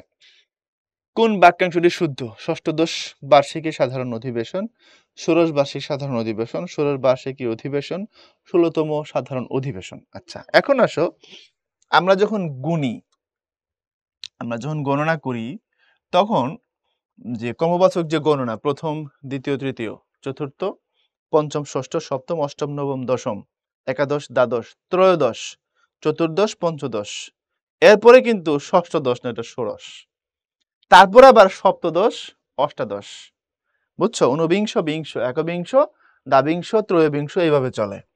এখন ঝামেলাটা হলো আমরা স্বাভাবিক সেন্সে আমরা প্রথমে বলতেছি মানে যেটা হচ্ছে 15, এটাকে ঠিক আমরা পঞ্চদশ বলছি, এই হচ্ছে ভেজাল। যখন 16 হয় এর আগেও কিন্তু তোমার চতুর্দশ, পঞ্চদশ, ষোড়শে গেলে আর ষষ্ঠদশ না বলে তখন বলতে হয় ষোড়শ, এই হচ্ছে প্যাস। এখন তুমি যখন কাউন্ট করবা, ধরো আমি যেমন করে গুনলাম, তখন তুমি গুনতে গুনতে গিয়ে তোমার কিন্তু পঞ্চদশ, ষষ্ঠদশ, সপ্তদশ, অষ্টাদশ এভাবে কিন্তু চলে যাবে, বাট কথাটা ভুল। ওখানে গেলে বলতে হবে ষোড়শ। তাইলে দেখো এই ষষ্ঠদশ কথাটা ভুল। আবার এখানে ডাবল ভুল আছে, বার্ষিক, এটা ভুল, মারাত্মক লেভেলের ভুল। কেন? দেখো আমি বললাম বার্ষিক আর বললাম বার্ষিকী, পার্থক্য কি? অর্থগত দিক থেকে কোনো পার্থক্য নাই। ও হয়তো খালি যেটা করছে একটা লেডিস প্রত্যয় দিছি, এটা ঠিক না। গ্রামার বলছে জন্ম বার্ষিকী না বলে জন্ম বার্ষিক বলা উত্তম। তবে সুবাচে, সুবাত শুদ্ধ বানান চর্চা, একটা ফেসবুক গ্রুপ আছে, প্রমিনেন্ট গ্রুপ, ওখানে দেখলাম একজন লিখছেন, একজন ওখানকার একজন মডারেটর, উনি বলছেন যে বার্ষিকী কথাটা লেখা যাবে, লেখা যাবে, এটা মেজর কোনো ভুল না, তবে বার্ষিক লেখাটা ভালো, এই কথা বলছেন। আচ্ছা, তো ধরো তবে বার্ষিকী কেন ভুল সেটা বলে দিলাম। যে কারণে শতাব্দী ভুল, ওই কারণে বার্ষিকী ভুল। যে কারণে তোমার হচ্ছে বিদেহী ভুল, ঠিক একই কারণে এই বার্ষিকীটা ভুল। ঠিক আছে? আমরা যে যে বার্ষিকীটা বলি বা জন্ম জয়ন্তী যে বলি, এগুলোর মধ্যে প্যাচ আছে। যেমন ধরো জন্ম জয়ন্তী কেন ভুল, দেখো নজরুল জন্ম জয়ন্তী পালিত হয়েছে, এরকম ভাবে আমরা বলি। আচ্ছা, এখন শুধু জয়ন্তী কথার অর্থ জানো? এই জয়ন্তী, জয়ন্তী মানে হচ্ছে জয়ের জন্য যে উৎসব, তুমি কোনো জয়কে স্মরণীয় করে রাখার জন্য ওই বছরে ওই দিনে কোনো একটা ফাংশন করো, ওটা হচ্ছে জয়ন্তী। তাহলে নজরুল জয়ন্তী বা নজরুল জন্ম জয়ন্তী, এই কথার মধ্যে ভেজালটা কোথায়? নজরুল জন্মোৎসব এটা বলা যেতে পারে, নজরুল জন্ম জয়ন্তী কথাটা ব্যাকরণগত দিক থেকে ভুল, ঠিক নাই। নজরুল জন্মোৎসব এটা ঠিক আছে, কোনো অসুবিধা নেই, নজরুলের জন্মদিন তুমি পালন করতেছো, ওইটা গ্রামাটিক্যালি ওকে। তো এখন তাহলে নজরুল জন্ম জয়ন্তীর কথা ভুল, তাহলে জয়ন্তী কথা ব্যবহার করব কোথায়? অনেক ক্ষেত্র আছে। স্বাধীনতার সুবর্ণ জয়ন্তী আমরা পালন করেছি 21 সালে, তাহলে ওই জায়গায় ঠিক আছে। আমি স্বাধীনতার সুবর্ণ জয়ন্তী, খেয়াল করে দেখো, স্বাধীনতার 50 বছর হয়েছে, সেটাকে আমি সেলিব্রেট করছি, সিম্পল। কথা বুঝা গেছে? সুতরাং এটা জয়ের জন্য উৎসব, তো জয়ন্তী মানে জয়ের জন্য উৎসব, তো যেটা জয়ের জন্য উৎসব তুমি সেখানে বলছো জন্ম জয়ন্তী, বাবা একদম জন্মাইছে তারপরে সেটা জয় হয়ে গেছে, এমন কিছু কি না, এগুলো ব্যবহার করতে থাকে ভেজাল আছে। তাহলে এখানে বার্ষিকী কথাটা গেল গা, এটা নিতে পারলাম না, বা বার্ষিক হইলেও নিতাম, বাট ষষ্ঠ দোষ দিয়ে পেঁচ লাগাই থইছে। আবার এখানে দেখো ষোড়শ ঠিক আছে, কিন্তু এখানে আবার বার্ষিকী দিছে, এখন গ্রামাটিক্যালি ধরলে এখানে একটু প্রবলেম আছে, এটা নিতে পারছি না। আর 16তম নেওয়ারও তো সুযোগ নাই, কারণ 16তম বলা যাবে না, বলতে হবে ষোড়শ, আগেই বলছি দুই জায়গায় ষোড়শ আছে, কিন্তু প্যাচ কোথায় সেটা তোমাদের ধরে দিলাম। বাকি থাকলো যেটা, সেটা হচ্ছে ষোড়শ বার্ষিক সাধারণ সভা, এটা জিজ্ঞেস করছে শুদ্ধ কোনটা, তো শুদ্ধ যেটা বের করলাম সেটা নিয়ে নিলাম, বুঝছো? এরপরে আসো নিচের কোন বাক্যটি শুদ্ধ নয়? উপরোক্ত বাক্যটি শুদ্ধ নয়, কথা প্রমাণিত হয়েছে, সব সভ্য এসেছেন, ইহার আবশ্যকতা নাই। দেখো বলছে কোন বাক্যটি শুদ্ধ নয়, তাহলে তোমাকে ভুল বের করতে হবে। ইহার আবশ্যকতা নাই, এটা ঠিক আছে, কারণ আবশ্যকতা আর আবশ্যক দুটার মধ্যে আলাদা জিনিস, একটা হচ্ছে আবশ্যক আর একটা হচ্ছে আবশ্যকতা। তো এটা নাউন, এটা অ্যাডজেক্টিভ, এই আর কোনো পার্থক্য নাই, অর্থ সেম। যখন যেটা লাগে তখন সেটাকে আমরা ব্যবহার করি। যেমন আমার তোমাকে আবশ্যক, মানে তোমাকে আমার দরকার। আবার তোমার আবশ্যকতা আমি অস্বীকার করি না, তোমার প্রয়োজনীয়তা আমি অস্বীকার করি না, বা প্রয়োজনীয় বা তোমার প্রয়োজন আমি অস্বীকার করি না। যদি এখন আমার বলছে হয় তুমি প্রয়োজন বলো, না হয় প্রয়োজনীয় বলো, প্রয়োজনীয়তাও কিন্তু ভুল। তোমার প্রয়োজন আমি অস্বীকার করি না, এটা ঠিক, বুঝছো? যাই হোক, কত ভেজাল দেখো। এরপরে সব সভ্য এসেছেন, সব সভ্য এসেছেন শুদ্ধ নয় বলছে, কোন বাক্যটা ভুল বাক্য তোমাকে বের করতে হবে। তো সভ্য এসেছেন, এটা ঠিক আছে। সভ্য মানে হচ্ছে কোনো সমিতি বা কোনো কিছুর যারা হচ্ছে মেম্বার, বা ধরো কোনো পাঠচক্র। সপ্তাহে ২ দিন তোমরা ৩ ঘন্টা করে বসো। বসে সব বাকি দিনগুলোতে কি, কি পড়লে এগুলো নিয়ে তোমরা আলোচনা করো। নতুন কিছু পড়ো। পড়ে আবার টার্গেট ঠিক করে, এবং পাঠচক্র আছে। এখন হয়তো এগুলো খুব একটা অত আগের মতো নাই। বাট একটা সময় ৭০, ৮০, ৯০ ওই সময়টাতে বাংলাদেশে এগুলো খুব পপুলার ছিল। বিশ্ববিদ্যালয়ের ছেলেমেয়েরা তারা পাঠচক্র করত। পড়াশোনার একটা সভা মনে করতে পারো। সাহিত্য সভার মতো আরকি, হ্যাঁ? সপ্তাহে ধরো ২ দিন বা ১ দিন তারা বসতো। বাকি দিনগুলোতে তারা কি পড়ছে, তাদের কি ফিলোসফি, তাদের কি রিয়ালাইজেশন, সেগুলো নিয়ে নিজেদের মধ্যে একটা আলোচনা হইতো। এটা সবাইকে ডেভেলপ করে এই জিনিসটা। তো ওই মেম্বার যারা তাদেরকে সভ্য বলা হয়। বাট এটা ঠিক আছে। এখানে এটার কোনো প্রবলেম নাই। এটা তো প্রমাণিত হয়েছে, এটাও ঠিক আছে। কারণ প্রমাণিত হয়েছে বলছে। প্রমাণিত তো পাস্ট টেন্স। তো সেই জায়গা থেকে ধরলে ঠিক। তুমি যদি বলতে একথা প্রমাণ হয়েছে তাহলে ভুল হইতো। কিন্তু প্রমাণিত বলার কারণে ঠিক আছে। এখন বাকি থাকলো উপরেরটা। এখন তুমি যদি বুঝো ওইটাই ঠিক, তুমি যদি নাও বুঝো ওটাই ঠিক। বুঝো নাই? কারণ অপশন তো বাকিগুলো বাদ দিয়ে দিছি। উপরোক্ত বাক্যটি শুদ্ধ নয়। এই কথাটা ভুল। তুমি এই কথাটা যদি এরকম করে লিখো, উক্ত বাক্যটি শুদ্ধ নয় অথবা উপর্যুক্ত বাক্যটি শুদ্ধ নয়, তাইলেই হয়ে যাবে, আর কিছু না। অর্থাৎ এই শব্দটা এই ফরম্যাটে ভুল। এটা ২ টা ফরম্যাটে ঠিক। হয় তুমি বলো উপর্যুক্ত মানে উপরে প্রযুক্ত, অথবা তুমি বলো উপরি উক্ত, পরে যেটা বলা হয়েছে এরকম, এই অর্থে। এটাও ঠিক, এটাও ঠিক, ওইটা ভুল। আমরা উপরোক্ত সমানে বলে দিচ্ছি, but it's a great mistake, massive problem. Okay, তাহলে আমরা এখান থেকে শিখলাম উপরোক্ত বাক্যটি শুদ্ধ নয়, এটা ভুল। কেন ভুল জানলাম। নিচের কোন বাক্যটি শুদ্ধ? কলেজ চলাকালীন সময় হর্ন বাজানো নিষেধ। কলেজ চলাকালীন সময় হর্ন বাজানো নিষিদ্ধ। কলেজ চলাকালীন হর্ন বাজানো নিষেধ। এরপরে কলেজ সময়ে হর্ন বাজানো নিষিদ্ধ। আচ্ছা, এখন দেখো প্রথমটার মধ্যে কি ভুল। কলেজ চলাকালীন সময়, এই যে চলাকালীন সময় একটা ভুল, হর্ন আরেকটা ভুল। হর্ন একটা বিদেশি শব্দ, এখানে দন্তন্য হবে, মূর্ধন্য হবে না। এটা শেষ, এটা গেল গা। কলেজ চলাকালীন সময় হর্ন বাজানো নিষিদ্ধ। এখন আবার এখানে চলাকালীনটা ভুল, কিন্তু হর্নটা ঠিক। আচ্ছা, কলেজ চলাকালীন হর্ন বাজানো নিষেধ, আর কলেজ সময়ে হর্ন বাজানো নিষিদ্ধ। কলেজ সময় বলতে কোনো কথা নাই, it's a mistake. College time আবার কি, এটাও ভুল। কলেজ চলার সময় বলতে পারো বা চলাকালীন বলতে পারো। কলেজ টাইম এই কথাটা গ্রামাটিক্যালি ভুল। এখানে হর্ন ঠিক থাকার পরেও তুমি এটা নিতে পারবে না। তাহলে বাকি থাকলো কলেজ চলাকালীন হর্ন বাজানো নিষেধ, এটা বাকি থাকলো। তাহলে এটা ঠিক। বাকিগুলোতে কোথায় ভুল, কেন ভুল, বুঝছো? এরপরে আসো, কোন বাক্যটি অশুদ্ধ? তোমাকে ভুলটা বের করতে বলছে খুঁজে। অন্যভাবে প্রতি ঘরে হাহাকার, আবশ্যক ব্যয় কৃপণতা অনুচিত, তাহার দুর্দমনীয় অধ্যবসায় সত্যিই প্রশংসনীয়, চরিত্রহীন মানুষ প্রসাধম। এখন আসো আমরা উপরের দিক থেকে আসি। অন্যভাবে প্রতি ঘরে হাহাকার। অন্নাভাব মানে খাবারের অভাব, ঠিক আছে। প্রতি ঘরে হাহাকার, এটাও তো ঠিক আছে। যদি এখানে প্রতি ঘরে ঘরে বলতো তাহলে ভুল হইতো। প্রতি ঘরে মানে সবগুলো ঘরে, এটা বহুবচন হয়ে গেছে। কিন্তু যদি এরকম বলতো যে প্রতি ঘরে ঘরে, তাহলে এটা ভুল হইতো, ঠিক নাই। কিন্তু এটা তো বলে নাই, যা বলছে ঠিক। আবশ্যক ব্যয় কৃপণতা অনুচিত।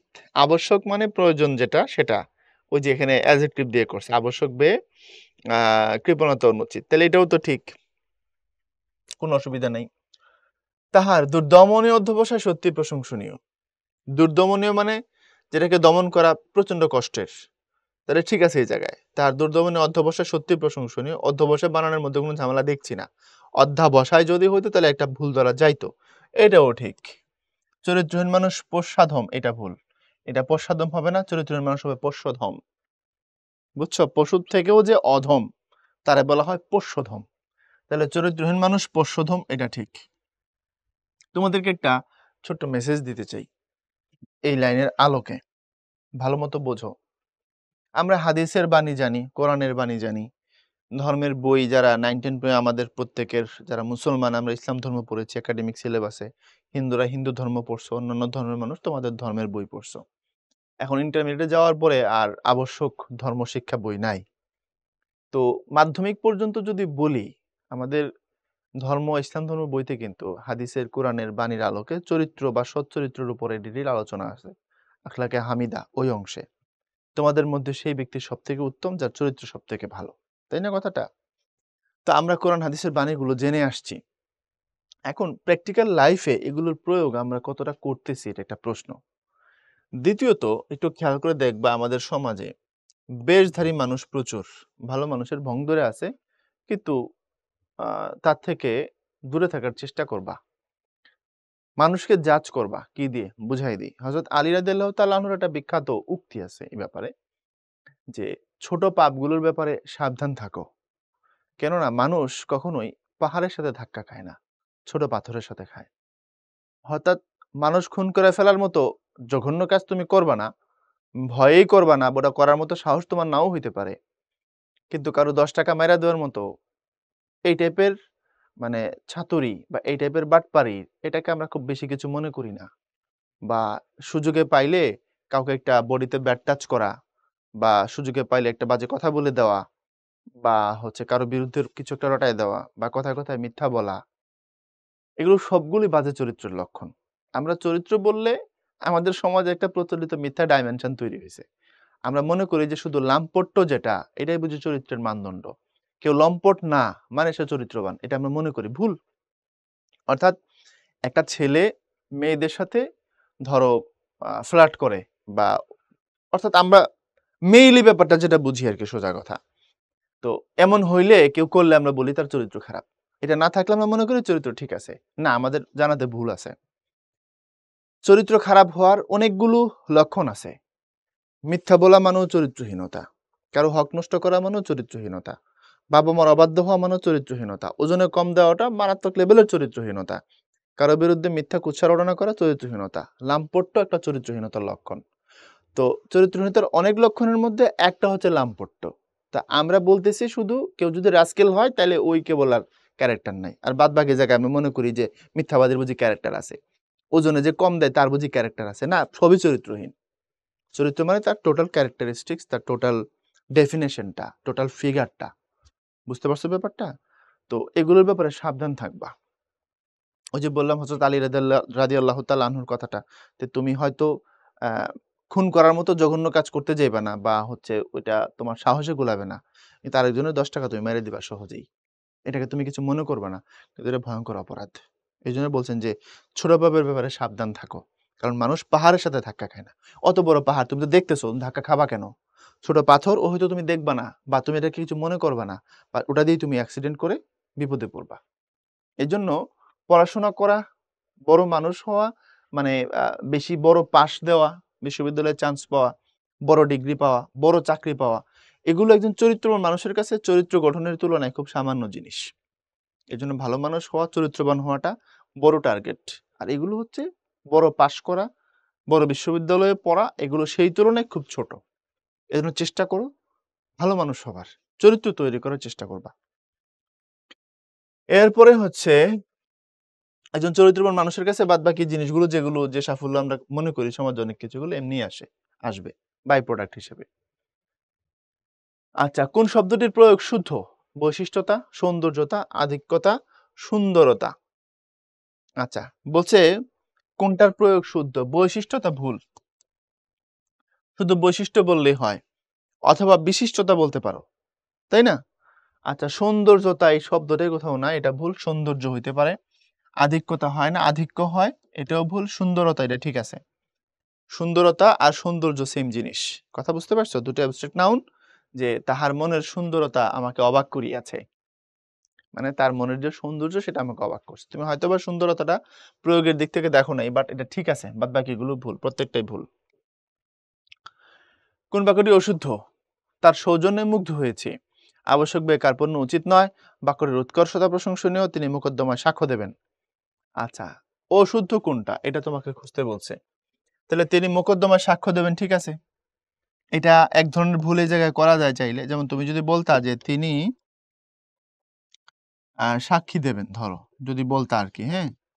তিনি সাক্ষী দেবেন, এটা ভুল ছিল। কেন? তাহলে মনে রেখো ব্যক্তি, যিনি ব্যক্তি তিনি সাক্ষী হন। আর সাক্ষী হিসেবে ব্যক্তির যে বক্তব্যটা থাকে উনি যা বলেন আরকি সাক্ষী হিসেবে ওটা সাক্ষ্য হয়। ওটা সাক্ষী না। তাহলে কোনটা সাক্ষী আর কোনটা সাক্ষ্য পার্থক্য বুঝতে পারছো? যেটা সাক্ষী আর যেটা সাক্ষ্য কথা দুটোই ঠিক, কিন্তু প্রয়োগ করার সময় তুমি কোনটা কোন জায়গায় দিবা সেটা একটা বড় ফ্যাক্টর। আন্দাজে একটা জায়গায় আরেকটা মেরে দিলে চলবে না। তাহলে তিনি সাক্ষী দেবেন এই কথাটা ভুল, তিনি সাক্ষ্য দেবেন এটা ঠিক আছে। তো তিনি মোকদ্দমায় সাক্ষ্য দেবেন এটা সত্য, কোনো অসুবিধা নেই। কাব্যটির উৎকর্ষতা প্রশংসনীয়, অশুদ্ধ তার সৌজন্যে মুগ্ধ হয়েছে এটাও তো ঠিক, কোনো অসুবিধা নাই। আবশ্যক ব্যয় কার্পণ্য উচিত নয় এটাও ঠিক। কাব্যটির উৎকর্ষতা প্রশংসনীয় এই জায়গার মধ্যে ঝামেলা আছে। তাহলে তোমার অশুদ্ধ বাক্য খুঁজতে বলছে, এটা অশুদ্ধ। কারণ উৎকর্ষতা বলতে কোনো শব্দ নাই। তুমি উৎকর্ষ বললে নাউন হয়ে গেছে, আবার তা বলার দরকার কি? প্রত্যয়ের ক্ষেত্রে এই তা কথাটা সাধারণত নাউন তৈরি করার জন্য ব্যবহার করা হয়। বুঝো নাই? দেখো, আমি বললাম দারিদ্র, এটা অ্যাডজেক্টিভ। এটাকে যদি তুমি নাউন করো তাহলে তুমি বলবা দরিদ্রতা। তো এটাও ঠিক, এটাও ঠিক, অর্থ সেম, শুধু এটা অ্যাডজেক্টিভ বা হচ্ছে তোমার বিশেষণ আর এটা হচ্ছে নাউন, এটুকুই। তাইলে এখন এই তা কথাটা দিয়ে নাউন হয়। এখন উৎকর্ষ শব্দটা ইটসেলফ ইজ এ নাউন। তুমি শুধু উৎকর্ষ বললেই ঝামেলা শেষ, আর ঝামেলার দরকার নেই। অতিরিক্ত একটা তা যুক্ত করা মানে হচ্ছে এটাকে ভুলে রূপান্তর করে ফেলা। এই জন্য উৎকর্ষতা কথাটা ঠিক নেই, তোমাকে বলতে হবে কাব্যটির উৎকর্ষ প্রশংসনীয়। কথা বোঝা গেল কি?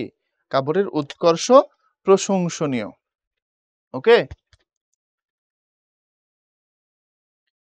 ওকে, তারপর দেখো কোন বাক্যটি শুদ্ধ।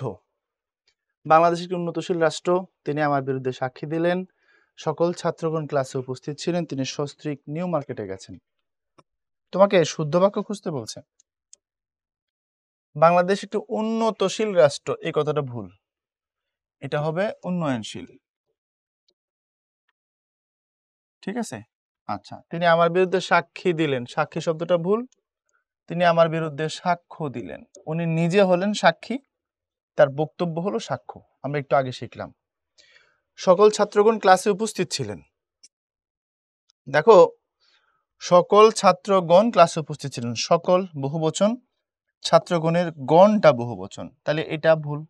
তুমি হয় এখানে নিবা সকল ছাত্র, না হয় নিবা ছাত্রগণ, তবে সকল ছাত্র নেওয়াটা ভালো। তিনি সস্ত্রীক নিউ মার্কেটে গেছেন, তাহলে উপরের তিনটাই তো চলে গেল অলরেডি, তো এটাই বাকি আছে, এটাই তো ঠিক। এখন দেখো এই সস্ত্রীক ঠিক কিনা। হ্যাঁ, এটা ঠিক। যদি এখানে তোমার এরকম দন্ত শসাতে ব ফলা থাকতো, নিজের বউ নিয়ে নিউ মার্কেট গেছেন এরকম অর্থ যদি দিত তাহলে সেটা ভুল হইতো, বাট এখন ঠিক আছে। বুঝছো? নিচের কোন কবিতাংশটি শুদ্ধ? ঠাই নাই ভরা সে তরি, আমি বঞ্চিত হৃদি পরবাসী, চির গৃহহারা যত পথিকের। উপরের সবগুলোই অশুদ্ধ, শুদ্ধ কোক, উপরের সবগুলোই অশুদ্ধ। কেন? ঠাই নাই ছোট সে তরি, আমি বঞ্চিত ব্যথা, আমি বঞ্চিত হৃদি, এই কথাটা কোথাও নাই, কবিতার ভিতরে নাই। হয়তো এখানে মানে ঢুকাই দিছে দিয়ে ভুল করছে। আমি বঞ্চিত ব্যথা পথবাসী চির গৃহহারা যত পথিকের, এই কথাটা ভুল। তাহলে এখানে বলছে শুদ্ধ ক এবং খ, তো ক ভুল, খটাও ভুল, তাহলে উপরে সবগুলো অশুদ্ধ। এটাই হচ্ছে ফাইনাল ডিসিশন। বুঝছো? কোন বাক্য শুদ্ধ? আমি সাক্ষী দেব না, আমি সাক্ষী দেব না, আমি সাক্ষ্য দেব না, আমি সাক্ষ্য দেব না। কোনটা শুদ্ধ বাক্য জানতে চাইছে। তাহলে আমি সাক্ষী দেব না, এই সাক্ষী বানানটা যদি দীর্ঘইকার দিয়ে লেখা হয় একটা ভুল, দ্বন্দ্ব নিচে বফলা দিয়েছে এখানে দুইটা ভুল, অর্থের দিকেও ভুল, বানানের দিকেও ভুল, এটা নাই। আমি সাক্ষী দেব না, এটা বানান ঠিক আছে, বাট ঘটনা ভুল হয়েছে। ঠিক আছে? বানান বলতে তোমার এখানে সাক্ষী লিখছে, তো এই যে এই কথাটা, এই সাক্ষী বানানটা ঠিক আছে, বাট কথাটা সাক্ষ্য হইতো। এরপর আমি সাক্ষ্য দেব না, সাক্ষ্য বলছে কিন্তু দন্ত নিচে বফলা দিয়ে রাখছে, এটাও ভুল। তাহলে আমি সাক্ষ্য দেব না, লাস্টেরটা ঠিক আছে। বুঝা গেছে? এই জন্য মনে রাখবা, যদি আমি হয়, আমি ব্যক্তি, আমি বা তোমার ব্যক্তি যদি মিন করে, তিনি হবেন হলো সাক্ষী। ওকে? আর মনে রাখবা যে সাক্ষীর যে বক্তব্য, খুবই সহজ, সাক্ষীর যে বক্তব্য সেটা হলো সাক্ষ্য। হিসাব বরাবর। কোনটি শুদ্ধ বাক্য? তাহার জীবন সংশয়পূর্ণ, তাহার জীবন সংশয়ময়, তাহার জীবন সংশয়াপূর্ণ, তাহার জীবন সংশয় ভরা। দেখো, সংশয় ভরা হয় না, সংশয়ময় হয় না, সংশয়পূর্ণ হয় না, তাহার জীবন সংশয়াপূর্ণ, এটা হচ্ছে ঠিক। ঠিক আছে? সে কনফিউশনে থাকে। সংশয়ে সংকল্প সদা টলে, পাছে লোকে কিছু বলে। কথা ক্লিয়ার? মেয়েদের মধ্যে বেশিরভাগ এটা হয় আরকি। কনফিউশনে থাকে অলওয়েজ। তারা হচ্ছে মানে কি করবে কি না, এটা কিনবো কি কিনবো না, কেনার পরেও ডিসিশন হারায় ফেলে যে এটা ভুল করলাম কিনা। এরপরে আসো কোন বাক্যটি শুদ্ধ? সকল লোকেরাই ক্ষমা প্রার্থনা করেছিল। সে কোর্টে সাক্ষ্য দিয়েছে। আমি কোর্টে সাক্ষী দিতে যাচ্ছি। আমি আসিতে থাকব। এখন দেখো সকল লোকেরাই ক্ষমা প্রার্থনা করেছিল। এখানে সকল, এখানে রা। তাহলে রা বহুবচন, সকল বহুবচন। তোমার কাছে শুদ্ধ বাক্য খুঁজতে বলছে। তাহলে এটা ভুল। এটা ২ টা ভুল। সে কোর্টে সাক্ষ্য দিয়েছে, এটা ঠিক। পরে দেখি, আমি কোর্টে সাক্ষী দিতে যাচ্ছি, এখানে সমস্যা আছে। আমি সাক্ষ্য দিতে যাচ্ছি। আমি আসিতে থাকব। আসিতে থাকব যেহেতু তোমাকে মনে রাখবা যত জায়গায়, খুব ভালো করে বুঝো, যত জায়গায় বাক্য শুদ্ধ করতে বললে, বাক্য শুদ্ধ করতে বললে মনে রাখবা যাবতীয় ভুল সংশোধন করার পাশাপাশি ওই বাক্যটাকে চলিত রীতিতে রূপান্তর করতে হয়। ওই বাক্যটাকে চলিত রীতিতে কি করতে হয়? চলিত রীতিতে রূপান্তর করতে হয়। এটা মাথায় রাখবা। না বললেও করতে হবে। তাহলে নিষেধটা গেল গা, আমি আসিতে থাকবো নাই, সে কোর্টে সাক্ষ্য দিয়েছে, এটা ঠিক আছে। কারণ এখানে সাক্ষ্য এবং কোর্ট দুটোই আছে পাশাপাশি, দুটোই ঠিক। অর্থগত দিকেও ঠিক, বানানের দিকেও ঠিক, ইচ এন্ড এভরিথিং ফাইন। আমি ও আমার বাবা ছাতক গিয়েছিলেন, বাক্যটি এটা কেমন, কি ধরনের কথা? আমি ও আমার বাবা ছাতক গিয়েছিলেন না, যেহেতু বাবা গেছে আমিও গেছি, তা আমি তো আছি এই জায়গায়, তাহলে গিয়েছিলেন হবে না, হবে গিয়েছিলাম। যেখানে ন্যারেট করবেন তার পার্সন অনুযায়ী ক্রিয়ার রূপ হবে। যদি বাবা একা হয়, বাবা ছাতক গিয়েছিলেন, আমি ছাতক গিয়েছিলাম, আমি এবং বাবা গিয়েছিলাম। যিনি ন্যারেটর হবেন তিনি তার পার্সনে ক্রিয়াপদের রূপ দিবেন অনুজ্ঞার ক্ষেত্রে, বা তোমার হচ্ছে কি বললে ক্রিয়া বিভক্তির রূপটা উনি ওনার মতো করে দিবেন। অর্থাৎ আমি যেহেতু আছি আমারটা অনুযায়ী হবে আর কি। এটা সাবজেক্ট থাকবে, সাবজেক্ট এখানে। এখানে বাবাও গেছে আমিও গেছি, ঠিক আছে, মানে বাক্য অনুযায়ী হচ্ছে সাবজেক্ট আমি। বুঝছো? বাবাও সাবজেক্ট, বাক্য তো আমি তো ন্যারেটর এই জায়গায়। তুমি যদি একটা পুরা বাক্যকে যদি তুমি দেখো, এটা ক্রিয়াপদ, এটা হচ্ছে তোমার কর্তা, স্বাভাবিক। তো সে অনুযায়ী আমি এখানে সাবজেক্ট এবং আমি অনুযায়ী ক্রিয়ার রূপ হবে। কারণ আমিও আমার বাবা ছাতক গিয়েছিলেন বাক্যটি শুদ্ধ না, বাক্যটি অশুদ্ধ, বাক্যটি প্রচলিতও না। তাহলে বাক্যটি অশুদ্ধ, এটাই ফাইনাল কথা। কথা কি বুঝছো? বাক্যটার মধ্যে ঝামেলা আছে। চিটাগাং বিশ্ববিদ্যালয়ের ডি এর প্রশ্ন, তো কঠিন প্রশ্ন দিতে আসছে। কঠিন মানে প্রশ্ন ঠিক আছে, বাট অপশন যে সাজাইছে দেখছো, পাগল করে ফেলার মতো অপশন। কারণ একে অশুদ্ধ না দিয়ে সে কোনোটি ন দিয়ে যেতে পারে। চন্দ্রবিন্দু চিহ্নের ভুল প্রয়োগ হয়েছে কোন শব্দে? আঁকা বাঁকা, সাঁতার, কাঁধ, কাঁচ। কাচ, এটাতে চন্দ্রবিন্দু থাকার কথা না। কাঁধ, এই যে কাঁধ, স্কন্ধ থাকবে। তারপরে সাঁতার আছে, সুইমিং। আঁকা বাঁকা এখানেও তো আছে। কাঁচ এটার মধ্যে নাই, এটা কাঁচ হয়ে গেছে, কাঁচ তো, কাঁচ তো নাই, উচ্চারণটা হবে কাঁচ। কাঁচ মানে তো আয়না, বুঝছো, গ্লাস আর কি। গ্লাস বলে আবার খাওয়ার গ্লাস মনে করে কিনা কে জানে। গ্লাস, খাওয়ার গ্লাসও গ্লাস, এটাও গ্লাস। ওকে, এটা চন্দ্রবিন্দু থাকবে না। জিএসসির কোশ্চেন 21-22, ভালো প্রশ্ন। কোন শব্দটি শুদ্ধ? বৈশিষ্ট্যতা, প্রবাহমান, প্রজ্বলিত, ইতিমধ্যে। কোন শব্দটি শুদ্ধ? বৈশিষ্ট্যতা। খেয়াল করো, বৈশিষ্ট্যতা ভুল। এটা হবে হয় বিশিষ্টতা অথবা হবে বৈশিষ্ট্য, এটা ঠিক আছে। আচ্ছা, প্রবাহমান হয় না, এটা হবে প্রবহমান। মনে রেখো, শুধু সিঙ্গেল শব্দ হলে হবে প্রবাহ, মানযুক্ত হইলে হয়ে যাবে প্রবহমান। আমি আমার মায়ের কথা বলছি, যিনি বলতেন প্রবহমান নদী যে সাঁতার জানে না তাকেও ভাসিয়ে রাখে। আমি আমার মায়ের কথা বলছি, তিনি বলতেন প্রবহমান নদী যে সাঁতার জানে না তাকেও ভাসিয়ে রাখে। তাহলে প্রবহমান। এরপরে প্রজ্বলিত। প্রজ্বলিত কথার মধ্যে একটা ঝামেলা আছে, এটা বানানটা ঠিক নাই। এটা হবে দুইটা বর্গীয় জ বা জ, তারপরে হচ্ছে প্রজ্বলিত। অর্থাৎ এখানে জ হচ্ছে ডবল হওয়ার কথা, বাট এখানে একটা আছে।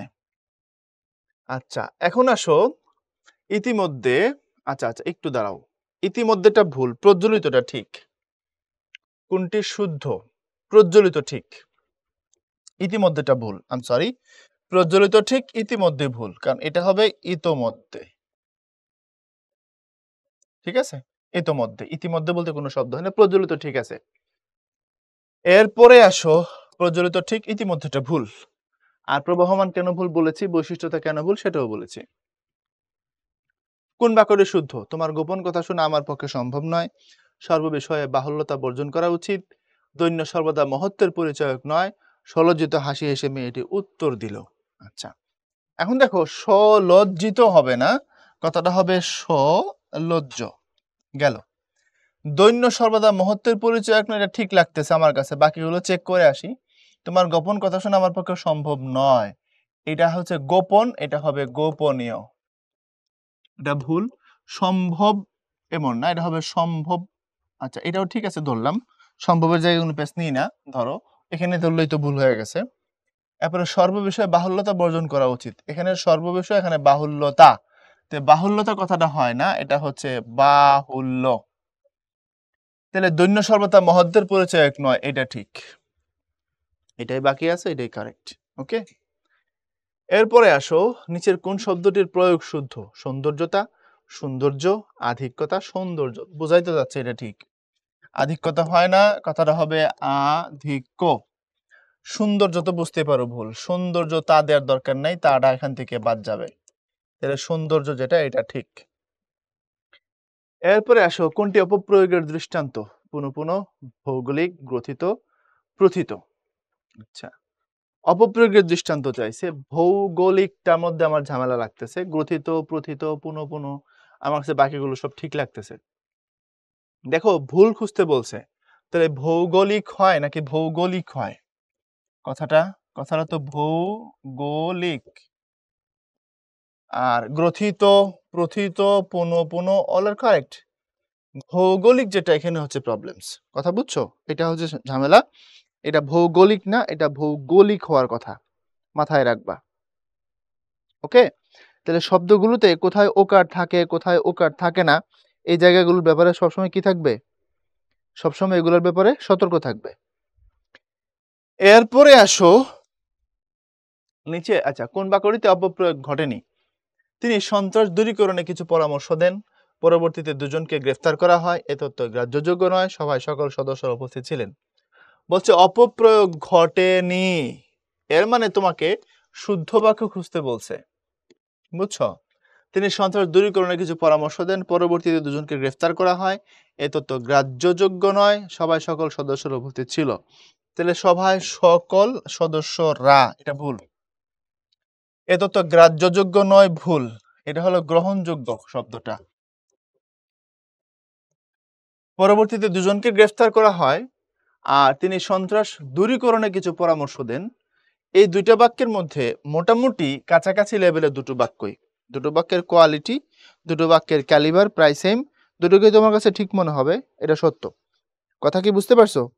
কিন্তু একটু খেয়াল করে দেখো, পরবর্তীতে না পরবর্তী সময়ে দুজনকে গ্রেফতার করা হয়, তাহলে এইটাতে সমস্যা আছে। বাট তিনি সন্ত্রাস দূরীকরণে কিছু পরামর্শ দেন, এটা ঠিক আছে, এখানে কোনো সমস্যা নাই, কোনো অপপ্রয়োগ ঘটে নাই।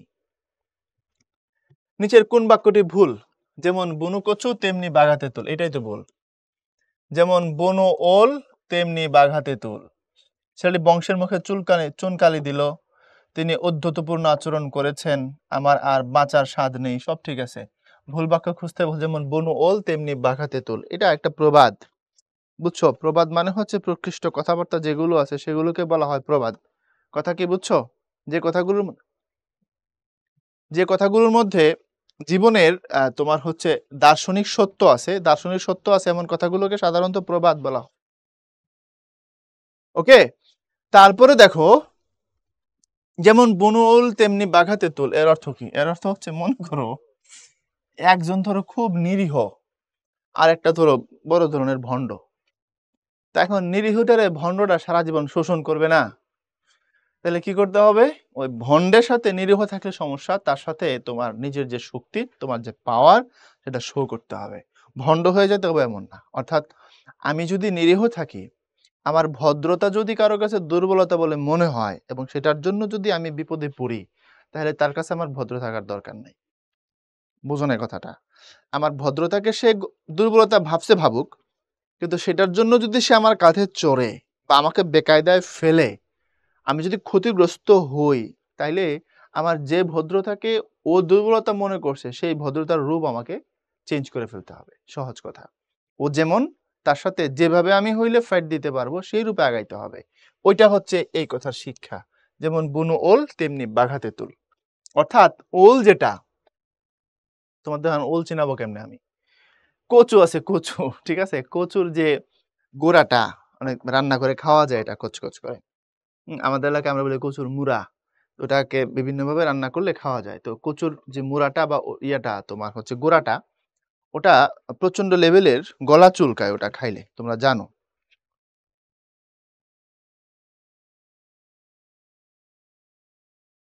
তো মোটামুটি একটা শোধন প্রক্রিয়া আছে এটার। শোধন প্রক্রিয়া বলছি এই কারণে, রান্না-বান্নার ক্ষেত্রে দেখবা কচুর শাক খাইছো? আম্মুরা যখন শাক রান্না করতো, কচু শাক আমার পছন্দের, বাট এটা খাইলে আমার অ্যালার্জি হয়। চোখ-টোক লাল হয়ে যায় অনেক। দেখবা কচুটা কাটার পরে এটাকে লবণ দিয়ে সিদ্ধ করার পরে ভর্তি কলসি দিয়ে চাপ দিয়ে রাখে, পানিটা ফেলে দেয়। তারপরে ভাজে ইচ্ছামতো। ওই যেটা গলা চুলকায় আরকি, এটা রাসায়নিক উপাদান আছে ওটাকে ড্যামেজ করার জন্য করে। এটা এক ধরনের শোধন। তো ওই ওলটার সাথে কিভাবে যেন তেঁতুল দিয়ে একটা শোধন আছে। মুরব্বিরা জানে এটা। এখন তো আর এটা খুব প্রচলিত রেসিপি না। ওই কচুটা বুনো উল যেটা আরকি, যেটা জংলি কচু আরকি, মানে ঝোপঝাড়ে পাওয়া যায়, চাষ করা না। ওটার মধ্যে ওই কেমিক্যালটা খুব শক্তিশালী উপায়ে থাকে এবং এটা খুব ক্ষতিকর। বা ধরো খাইলে সমস্যা। তখন ওই বাঘা তেঁতুল দিয়ে, মানে তেঁতুল দিয়ে ওটাকে শোধন করে ওইটার ওই টক্সিসিটিটা কমায় ফেলা হয়। এ হচ্ছে কথা। তো কচুটা যেমন, তেঁতুলটাও তেমন। তোমাদেরকে ১ মিনিট একটা গল্প বলি, শোনো। আমাদের রিয়ারেঞ্জে আমরা পড়ছিলাম এটা ছোটবেলায়। খুব শিক্ষণীয় বিষয়টা। ২ ভাই, একটা খুব সহজ সরল আর একটা বিরাট বাটপার। তাদের বাবা মারা যাওয়ার পরে এই ২ ভাই কি করছে? তাদের প্রপার্টি ভাগাভাগি করছে। একটা গাভী আর একটা হচ্ছে তোমার তাল গাছ। তো চালাকটা বলছে কি ৩টা। একটা গাভী, একটা তাল গাছ, একটা কম্বল। তো চালাকটা বলছে যে কম্বলটা দিনের বেলা তোর, রাতের বেলা আমার। কি ন্যায্য হিসাব। গাভীটার পিছনের অংশে আমার আর সামনের দিকে তোর। তাল গাছটার উপরে আমার, নিচে তোর। তো যেটা বোকা সে তো মনে করছে ঠিকই তো আছে 50-50, দিন আর রাত, একটা সময় ওর একটা সময় আমার। গাভীটা তো একটা গাভী, সামনের দিকে ওর মালিক, আমার মালিক, কি বলে মালিকানা, পেছনে ওর মালিকানা, ঠিকই তো আছে। একটা তো গাছ, সামনের দিকে উপরে একজন, গোড়ায় একজন, ফাইন। তো এখন দিনের বেলা তোর কম্বল লাগে না, রাতের বেলা শীত পড়ে, চালাকটা ওই কম্বল গায়ে দিয়ে ঘুমায়। এবার দেখো বোকাটার এসে ঠকাচ্ছে। এরপরে গাভী সামনের দিকে বোকাটা ইচ্ছা মতো ওরে খাওয়ায়, কারণ সামনের অংশের যত্ন আত্তি করার দায়িত্ব তার। ঘাস খাওয়ায় খুব। আর পেছন দিকে ওই চালাক বাটপার যায় কি করে, দুধ দহন করে নিয়ে চলে যায়। পিছনের মালিকানা ওর। এবার গাছ নিচে ও খালি পানি দেয়, ওর খালি যত্ন করে, আর উপর থেকে তাল পেরে খায় ওই চালাক বাটপার। এখন বোকা শোকা এই জন্য ওর ঠকাচ্ছে। তখন গ্রামের এক মুরব্বী উনি এসব দেখলেন, দেখে উনি বললেন যে এটা তো তার প্রতি অন্যায় করা হচ্ছে, তাইলে ওরা শিক্ষা দিয়ে দিই। যেটা একটু বোকা শোকা ওরা যায় বললো যে এক কাজ করবি, যেহেতু কম্বলটা তোর, তোর তো সে ঠকাচ্ছে আগে বুঝাইলো, বলে হ্যাঁ, যেহেতু কম্বল দিনের বেলা তোর, তো তুই দিনের বেলা কম্বলে পানি ঢালবি। আমার কম্বল দিনে আমি কি করবো, এটা আমার ব্যাপার, তুই পানি ঢালবি। আর গাভী ও যখন দুধ দহন করতে যাবে পেছন দিয়া, তুই গাভীর সামনে দিয়ে যায় হচ্ছে বেত দিয়া বাড়ি দিবি, আঘাত করবি লাঠি দিয়া। তাহলে গাভী লাফানো শুরু করবে, বুঝতে পারতেছো? আর ও যখন তাল গাছে উঠবে তাল পাড়ার জন্য, তুই নিচে যায় কুড়াল দিয়া তাল গাছ কোপায়া কাটবি, কারণ নিচে তো তোর মালিকানা। বলছে যেই কথা সেই কাজ। পরের দিন সুন্দর সে দিনের বেলা কম্বলে পানি ঢালছে, রাতের বেলা বাটপার ঘুমাইতে গিয়ে দেখে ভিজা। কি ব্যাপার? দিনের মালিকানা আমি, পানি ঢালছি। গাভী দহন করতে গেছে পেছন দিয়া, সামনে দিয়ে সে দিছে বাড়ি, গাভী দিছে লাফ, দোহাইতে পারলো না। কি ব্যাপার? সামনের মালিকানা আমার, পিছনের মালিকানা তোর, আমারটা আমি যা খুশি করবো। সে তাল গাছে উঠছে, পেছন দিয়ে সে নিচে গিয়ে ইচ্ছা মতো কোলাল দিয়ে গাছের গোড়ায় কোপ শুরু করলো। কি ব্যাপার? গাছের গোড়াতে আমার, উপরে তোর, তো আমারটা আমি কাটবো, অসুবিধা কি? তখন চালাকটা এবার স্বীকার করছে যে আমি তোরে ঠকাচ্ছি, তাহলে এখন থেকে আর এইভাবে হবে না, ন্যায্যতার ভিত্তিতে ভাগাভাগি করবো। বুঝছো? তো এই হলো যেমন বুনো ওল তেমনি বাঘা তেঁতুলের প্র্যাকটিক্যাল গল্প। আসো সামনের দিকে যাই। অঙ্ক করতে ভুল করো না। চলিত রীতির বাক্যটিতে অশুদ্ধ সংখ্যা কতটি? আচ্ছা, এটা বিভিন্ন বইতে এটার যে অ্যান্সার আমি ঘুরে ফিরে দেখছি, আমার কাছে মনে হয়েছে যে সবাই এক জায়গায় পৌঁছাতে পারে নাই। কেন? দেখো, এই অঙ্ক আর করতে আর ভুল আর করো, ভালো করে বুঝবা। এই যে ও যেটা, এটা এটা হচ্ছে অলসো, এটা হচ্ছে বলক। তোমাদেরকে গত ক্লাসে ভাইয়া মনে হয় কোন একটা লেকচারে বলক আমি বুঝাই দিছি, মনে করে দেখো। তোমার লগ্নক যেটা, লগ্নক যেটা লগ্ন অবস্থায় থাকে, পেছনে যুক্ত অবস্থায় থাকে, আলাদা হয় না। লগ্নক 4টা, বিভক্তি এটা একটা লগ্নক, তাই না? তারপরে বচন, রায়, রাগুলাগুলি লগ্নক। তারপরে তোমার নির্দেশক, যেটাকে আমরা ইংলিশে আর্টিকল বলি, ওটাও লগ্নক, টাটি, খানাখানি। তারপরে বলক যেটা বক্তব্যকে শক্তিশালী করে, সেটাও লগ্নক। যেমন তোমাকেই চাই আমি, তোমাকেই চাই, আর কিছু জীবনে পাই বা না পাই, তোমাকেই চাই। এখন দেখো, তোমাকে চাই এই কথার যে অর্থ, তোমাকেই চাই এই কথার একই অর্থ। পার্থক্য হচ্ছে তোমাকেই চাই বললে অর্থটা শক্তিশালী হয়, অর্থটার মধ্যে জোর আসে। তো অর্থটাকে যে জোর দিল এই ইটা, এটার নাম হচ্ছে বলক। আচ্ছা, আবার দেখো, তোমাকে যেতে হবে, তোমাকে যেতে হবে। আবার দেখো, তোমাকেও যেতে হবে। এর মানে কি? অর্থটা আরেকটু জোর বলে, তোমাকে যেতে হবে, তোমাকেও যেতে হবে, মিস করো না। আমাকেও বলবেন কিন্তু, ও যুক্ত করলে এটা বলক হিসাবে আসে, বক্তব্যের অর্থকে জোরালো করে, শক্তিশালী করে। আচ্ছা, এখন ওর আবার একটা কার আছে, ওর যে কারটা হয় এটা নিয়ে একটু কথাবার্তা আছে, একটু দেখো। আমি যদি এটাকে যদি বলি করো না, এটা তো ভুল, তাহলে কথাটা হবে অঙ্ক করতে ভুল করো না। তো ও যেটা, সেটা বলকের কাজ করে। আর যেটা কার হয়, এই যে কার যেটা, এটা ভালো করে দেখো, বুঝছো তো? এটা ও কার, যেটা কার হয়। আবার তুমি বলো এখানে চন্দ্রবিন্দু কই থেকে আসলো? যেটা কার হয়, এই যে ও যেটা, এটা এটা হলো বলকের ভূমিকা পালন করে। আর যেটা কার, ওইটা বলক না, ওইটা অনুজ্ঞা। এটা যে কি যেটা পেস রে ভাই, বাংলা ভাষা, ওটা হচ্ছে অনুজ্ঞা। এখন প্রশ্ন হচ্ছে অনুজ্ঞা কি, আবার কই নিয়ে গেলেন? অনুজ্ঞা হলো ইংলিশে যেটা ইম্পারেটিভ সেন্টেন্স এবং যেটা হচ্ছে অবজেক্টিভ সেন্টেন্স, বাংলা এটাকে আমরা যদি বলি, এক কথায় বললে এটা হচ্ছে অনুজ্ঞা বাক্য। ইংলিশের যেটা ইম্পারেটিভ সেন্টেন্স আর বাংলা যেটা অবজেক্টিভ সেন্টেন্স, বাংলা এক কথায় বলে এটা অনুজ্ঞা সূচক বাক্য। আচ্ছা, এখন এটা কি আসলে? সোজা কথায় ইম্পারেটিভ আর অবজেক্টিভকে অনুজ্ঞা যে বলছি, অনুজ্ঞা মানে হচ্ছে আদেশ, নিষেধ, অনুরোধ, উপদেশ, তারপরে হচ্ছে তোমার ইচ্ছা, প্রার্থনা। ভালো মতো বুঝো ভাই, বিরাট, তুমি একদম নিশ্চিত থাকো, যদি এগুলোর বেসিক তোমার ক্লিয়ার না থাকে, তোমার এমন জায়গায় একটা প্রশ্ন করে এমন টাচ দিবে, সব শেষ হয়ে যাবে। আমি উদাহরণ দিব, বিগত প্রশ্নতে দেখাবো। কোনো বাক্যে যদি আদেশ প্রকাশিত হয়, যেমন রৌদ্রে দৌড়াবে না, নিষেধ এক ধরনের আদেশ, না করছি। যেমন ধরো দরজা বন্ধ করে দাও, আদেশ।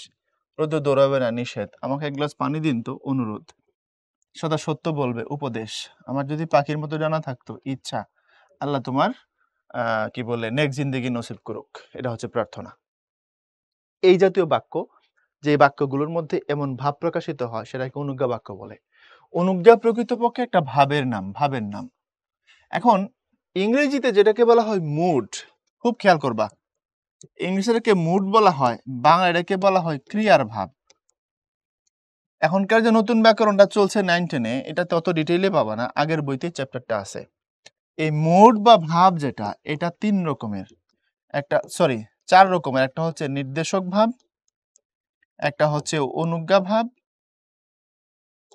একটা হচ্ছে তোমার নির্দেশক ভাব, অনুজ্ঞা ভাব, একটা হচ্ছে তোমার আকাঙ্ক্ষা প্রকাশক ভাব, আকাঙ্ক্ষা ভাব বলি আমরা, এটা বললেই ভালো। আর একটা হচ্ছে সাপেক্ষ ভাব। তো সাপেক্ষ ভাব মানে মনে করবা এখানে শর্ত থাকবে আর কি, সহজ কথা।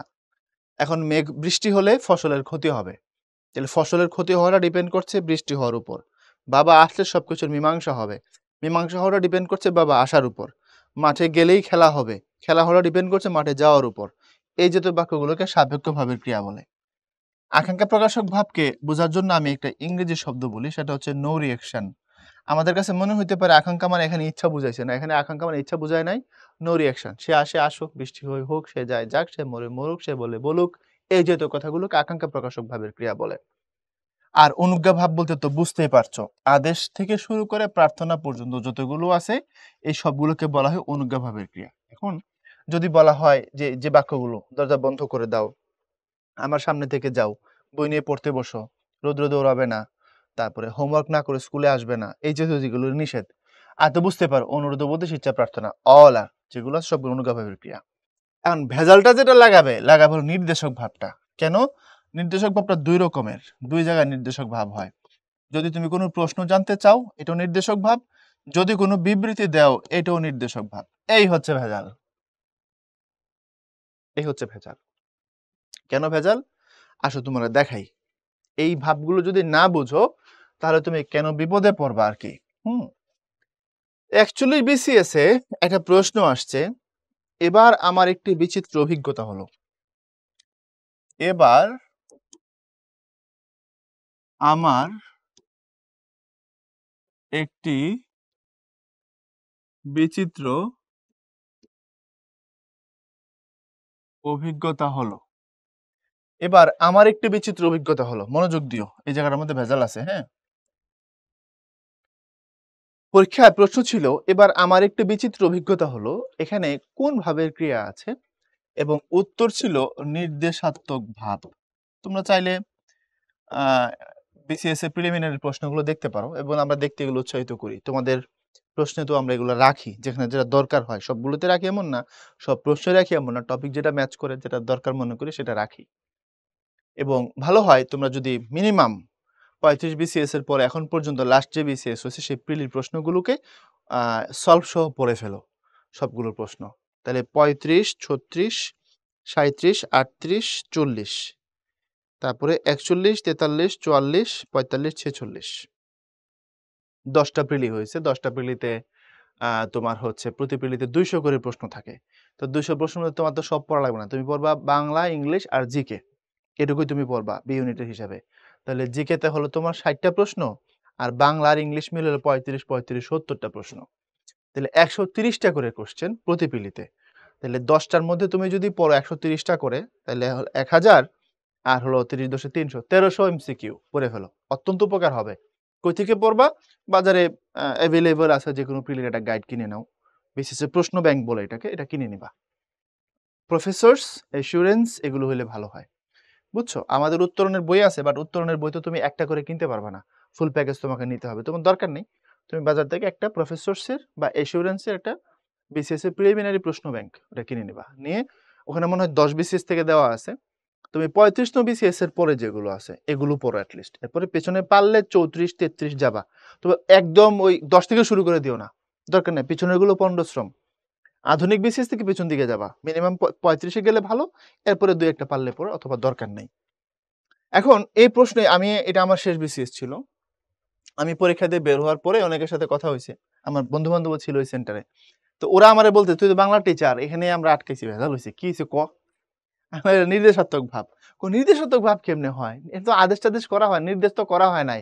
আমি বললাম এখানে হচ্ছে ভেজাল, পেজটা এখান থেকেই দিছে।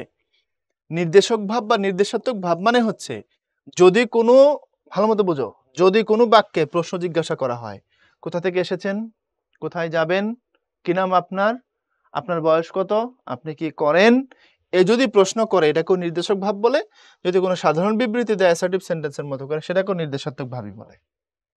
এটা যে কি একটা ভেজালের জায়গা, কারণ তুমি নির্দেশক দেখলে মনে করবা এটা বোধহয় নির্দেশ করছে, আকাঙ্ক্ষা দেখলে মনে করবা বিরাট ইচ্ছা করছে, কিন্তু আকাঙ্ক্ষা মানে এখানে নো রিয়েকশন, যা ঘটে ঘটুক আমার কোনো কিছু না। আর নির্দেশক ভাব মানে হচ্ছে কোনো প্রশ্ন জিজ্ঞাসা করা অথবা কোনো বিবৃতি দেওয়া। এখন দেখো, এবার আমার একটু বিচিত্র অভিজ্ঞতা হলো, এটা কি বিবৃতি কিনা দেখো, এটা একটা বিবৃতি কিনা? আরে সহজ করে বললে রে ভাই, ইংলিশে না বললে বুঝবা না। এটা অ্যাসার্টিভ সেন্টেন্স কিনা এবার দেখো, এখন বুঝছো? এটা অ্যাসার্টিভ সেন্টেন্স। এবার আমার একটা বিচিত্র অভিজ্ঞতা হলো, নির্দেশাত্মক ভাবের ক্রিয়া। এবং ওই বিসিএস এ আরেকটা প্রশ্ন ছিল, ওটা আরো ডেঞ্জারাস, ডিঙ্গি টেনে বের করতে হবে, ডিঙ্গি টেনে বের করতে হবে, এটা শ্রীকান্ত থেকে নেওয়া ডায়লগটা। কি যে কত জায়গা থেকে যে প্রশ্ন হয়, তোমরা বিশ্ববিদ্যালয়ে ভর্তি হলে বুঝবা কি গুণা করছো, ঠিক আছে? পরে যখন জব পরীক্ষাগুলোতে যাবা তখন ডিঙ্গি টেনে বের করতে হবে। এটা বলছিল যে তোমার উপরে প্রশ্ন ছিল যে ভাববাচ্য আছে, ভাববাচ্যের প্রয়োগ আছে কোন বাক্যে? ভাববাচ্য। তোমরা বাচ্চের ক্লাসে নিশ্চয়ই ভাববাচ্য নিয়ে পড়ছো। আমি তোমাদেরকে ভাববাচ্য সম্পর্কে সহজে বুঝাই দিচ্ছি। দুইটা ঘটনা বলবো, ক্লিয়ার হয়ে যাবে। 1 নম্বর ঘটনা, মনে রাখবা, আমরা যখন অপরিচিত কারোর সাথে দেখা করি, তাকে আপনি, তুমি, তুই কোনোটাই বলতে পারি না। বুঝতেছি না আমার সিনিয়র হবে না জুনিয়র হবে। তখন আমরা বলি কোথা থেকে আসা হলো, কি করা হয়, কোথায় থাকা হয়, এভাবে জিজ্ঞেস করি। তুমি কোথা থেকে আসছো এটা বলার পরে যদি দেখি সে আমার সিনিয়র, তাহলে মানে ইজ্জত পাংচার হয়ে গেছে। আচ্ছা, আর যাই বললাম যে আপনি কোথা থেকে আসছেন, আর পরে শুনলাম সে আমার 2 বছরের জুনিয়র, তাহলে তাও একটু খারাপ লাগা থাকে, স্বাভাবিক। এজন্য ফার্স্টের যে ইমপ্রেশনটা আমাদের হয়, দেখবা যার সাথে আমি খুব ঘনিষ্ঠ না, অথবা সমবয়সী বাট খুব ঘনিষ্ঠ না, তখন তার সাথে আমরা এটা অনেক সময় করি। কোথা থেকে আসা হচ্ছে, কি খাওয়া হচ্ছে, তারপরে কোথায় যাওয়া হচ্ছে, ইত্যাদি ইত্যাদি। এই জাতীয় জিনিসগুলো যেখানে ক্রিয়ার জোর থাকে, মনে রাখো, যেখানে কার জোর থাকে, যেখানে ক্রিয়ার জোর থাকে। কারণ তোমরা এটা সবাই জানো, যেটা অ্যাক্টিভ ভয়েস বা কর্তাবাচ্য বা কর্তৃবাচ্য, ওখানে হচ্ছে তোমার সাবজেক্টের জোর, সোজা কথা, এখানে কর্তার জোর, কর্তা এখানে মেইন। এটা প্যাসিভ ভয়েস বা কর্মবাচ্য, এখানে হচ্ছে কর্মের জোর, এই তো, কর্তার জোরও শেষ, কর্মের জোরও শেষ। যেখানে ক্রিয়ার জোর থাকে এটার নাম হচ্ছে ভাববাচ্য। যেমন দেখো, কোথায় থাকা হয়, অথবা ধরো কি করা হয়, করা হয় জানতে চাচ্ছি, থাকা হয় জানতে চাচ্ছি, ঠিক ডিঙ্গি টেনে বের করতে হবে। দেখো এখানে আমি মুখ্য না, ডিঙ্গি টেনে বের করব অ্যাক্টিভ ভয়েস, কিন্তু ডিঙ্গি টেনে বের করতে হবে, যেতে হবে, দেখতে হবে, এগুলো সব ভাববাচ্য। যেতে হবে, করতে হবে ভাববাচ্য। তার জন্য আসা হয়, তার জন্য দেখা হয়, তার জন্য কথা হয়, ইত্যাদি ইত্যাদি, এগুলো সবগুলো ভাববাচ্য, মনে রাখবা। শ্রীকান্ত যদি পড়ো তোমরা, শরৎ বাবুর একটা উপন্যাস আছে শ্রীকান্ত, তার আত্মজৈবনিক উপন্যাস, তার শ্রেষ্ঠ উপন্যাস, 4টা পর্ব আছে, সবচেয়ে বড় উপন্যাস এটা। শ্রীকান্তের প্রথম পর্বে এটা আছে, এই ডায়লগটা। ওখানে ইন্দ্রনাথ নামে একটা ক্যারেক্টার আছে, বাংলা সাহিত্যের শ্রেষ্ঠ কিশোর চরিত্র বলা হয় ইন্দ্রনাথকে। শ্রীকান্ত মানে তো মূলত শরৎবাবু নিজে, ওনার বছরে 2-2.5 বছর বা এরকম একটু সিনিয়র একটা বন্ধু ছিল, তার নাম হচ্ছে ইন্দ্রনাথ। এই ইন্দ্র, শরৎবাবু লিখছেন তার বয়স কি বলে শ্রীকান্ত বা শরৎবাবুর বয়স যখন 15, ইন্দ্র তার থেকে একটু বড়, 16, 17 বা 18। ওই ইন্দ্র তাকে নিয়ে মাছ চুরি করতে গেছিল বিলে, বুঝছো তো? বিলে ওখানে রুই মাছ, কাতল মাছ চুরি করে নিয়ে আসতেছে, বড় বড় মাছ নৌকার মধ্যে। বের হওয়ার সময় জেলেরা টের পাইছে, তারা পিছন দিয়ে আসছে দৌড়ায় ধরতে। তখন ওখান থেকে নাইমা, বর্ষার সময় ভুট্টা ক্ষেতের মধ্যে পানি আছে, কোমর সমান পানি, ওখানে নেমে গেছে হলো ইন্দ্র। শ্রীকান্ত বাবু বা শরৎবাবু নৌকাতে বসা, ইন্দ্র নেমে গেছে। তো শরৎবাবু বুঝতেছে না ইন্দ্র কোথায়, হঠাৎ করে দেখলো ইন্দ্র পানিতে। কি বল ইন্দ্রদা, তুমি পানিতে নামছো কেন? তখন ইন্দ্র বলছে ডিঙি টেনে বের করতে হবে। অর্থাৎ আমি যে ভুট্টা খেতে ঢুকে পড়ছি, এখানে আমি আর কি করতে পারবো না, লগি দিয়ে কিছু করা যাবে না, বৈঠা দিয়ে করা যাবে না, আশপাশে ওরা আছে। তো এ পাশে জেলেরা, ওরা দেখতে পেলে তো মেরা ফেলা দিবে। তো ওপাশ থেকে নৌকা ঢুকাই ফেলছে হলো ভুট্টা ক্ষেতের ভিতরে, ওপাশ দিয়ে টেনে বের হয়ে নিয়ে চলে যাবে। এখন সে বলছে ডিঙ্গি টেনে বের করতে হবে। ওই জায়গা থেকে কোশ্চেন দিয়েছে 41 নম্বর বিসিএস। যে কোনো বাক্য দিয়ে প্রশ্নটা করা যায়, বা প্রশ্নটা কোথা থেকে দিয়েছে দেখছো, প্রশ্নটার ভাইব এমন, তুমি দেখলে বুঝবা না। এবং এই প্রসঙ্গে তোমাকে আমি একটা ছোট্ট এক্সাম্পল দিচ্ছি, তোমার মনে থাকবে। আমার এক জুনিয়র ফ্রেন্ড, সে বলছে আমি এটা পারছি। কেমনে পারছে? আমি ওরা বলতাম পড়াশোনা করো, চাকরি যদি অ্যাপ্লাই করো তো পড়াশোনা করার দরকার। সেখানে সারাদিন টিউশনি করে বেড়ায়। তো সে বলতো হ্যাঁ ভাই, পড়াশোনা করতে হবে। আমি তো আমার সাথে ভাববাচ্চে কথা বলবা না, হয় বলে পড়াশোনা করব, না হয় বলে করব না। তো সে বলতো হ্যাঁ ভাই করবো করবো। তো যতবার আমার সাথে সে বলছে পড়াশোনা করতে হবে, এই করতে হবে বললেই বলতাম ভাববাচ্চে কথা বলবো না, এই করতে হবে, বলতে হবে, শুনতে হবে, এসব আমার সামনে বলবো না। তো বলে ফেলতো ঠিক আছে ঠিক আছে করবো। তো ওই যে করতে হবে, ওই যে আমার ধমক সে খাইছে, সে বুঝে গেছে এটা ভাববাচ্চ, এই করতে হবে দেখে সে ভাববাচ্চ দিয়ে আসছে, এবং তার এটা হয়েছিল। তাহলে দেখো প্রশ্নের লেভেল দেখছো, এবং এই প্রশ্ন যে তোমারে দিবে না তার কোনো ঠিক নাই, কারণ বিসিএস এর প্রশ্ন অপশন সহ ডিরেক্ট রিপিট হয়, কোনো এদিক ওদিক করে না, তোমাদের দিয়ে দেয়, ডিঙে টেনে বের করতে হবে, এটা হচ্ছে তোমার ভাববাচ্চ। আর এবার আমার বিচিত্র অভিজ্ঞতা হলো, এটা হচ্ছে তোমার অ্যাসার্টিভ সেন্টেন্স বা নির্দেশাত্মক ভাব। এখন তোমাদের বলছিলাম দুটো ঘটনা বলবো ভাববাচ্চের, একটা বলে ফেলছি সিনিয়র জুনিয়রের ব্যাপার, আরেকটা হচ্ছে ধরো জামাইতে আর বউতে যদি ঝগড়া হয়, তারপরে কথা বলার সময় দেখবা শুরুতে কেউ করে কিছু বলে না, তখন বউ ইনডিরেক্টলি বলে যে আমার ক্ষুধা পেয়েছে, কারো ইচ্ছে হলে আমার সাথে খেতে পারে। কারো ইচ্ছে হলে আমার সাথে খেতে পারে। দেখো ক্রিয়ার উপরে জোর। জামাই বলতেছে আমার ক্ষুধা নেই, যার ইচ্ছে আছে সে খেয়ে ফেলুক। এই যে কারো ইচ্ছে হলে আমার সাথে খেতে পারে আর খেয়ে ফেলুক, সব ভাববাচ্য এগুলো। তাহলে ভাববাচ্য মানে কি?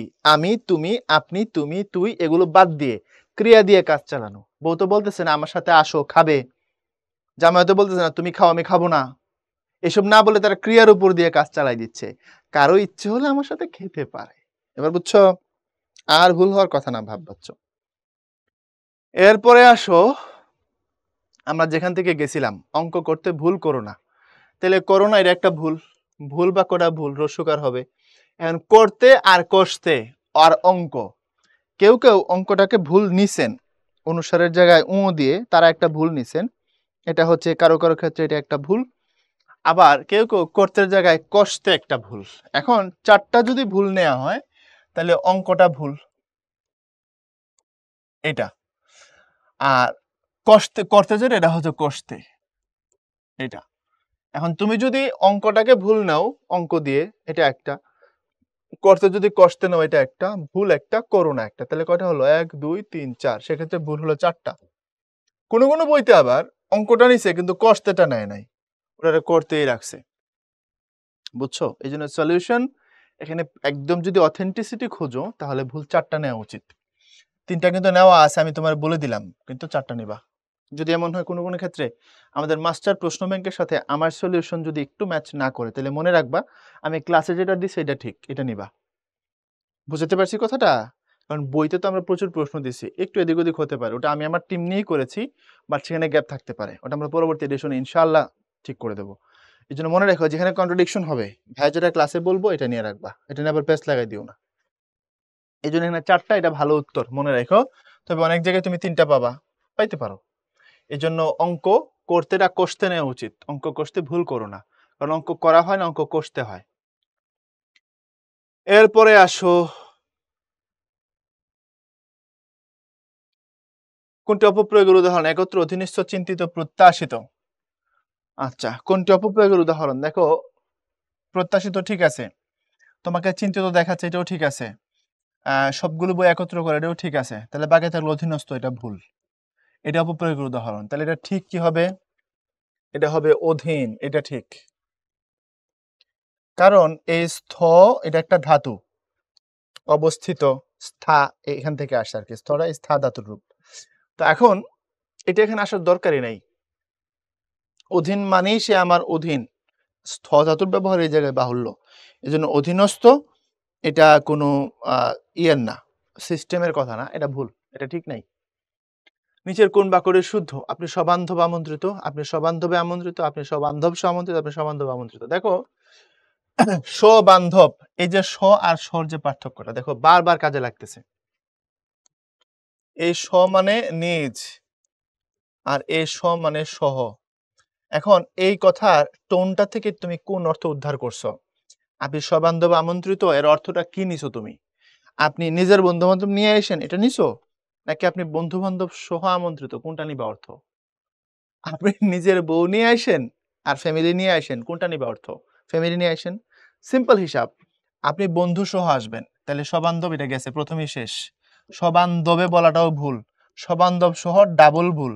আপনি সবান্ধব আমন্ত্রিত, এটা ঠিক। এখন তুমি বলতে পারো ভাইয়া সবান্ধবে আসবে না কেন? দেখো বে এখানে যে এ বিভক্তি তুমি যুক্ত করতেছো, এই বিভক্তির প্রায়োগিক জায়গা এখানে দরকার আছে কিনা দেখো।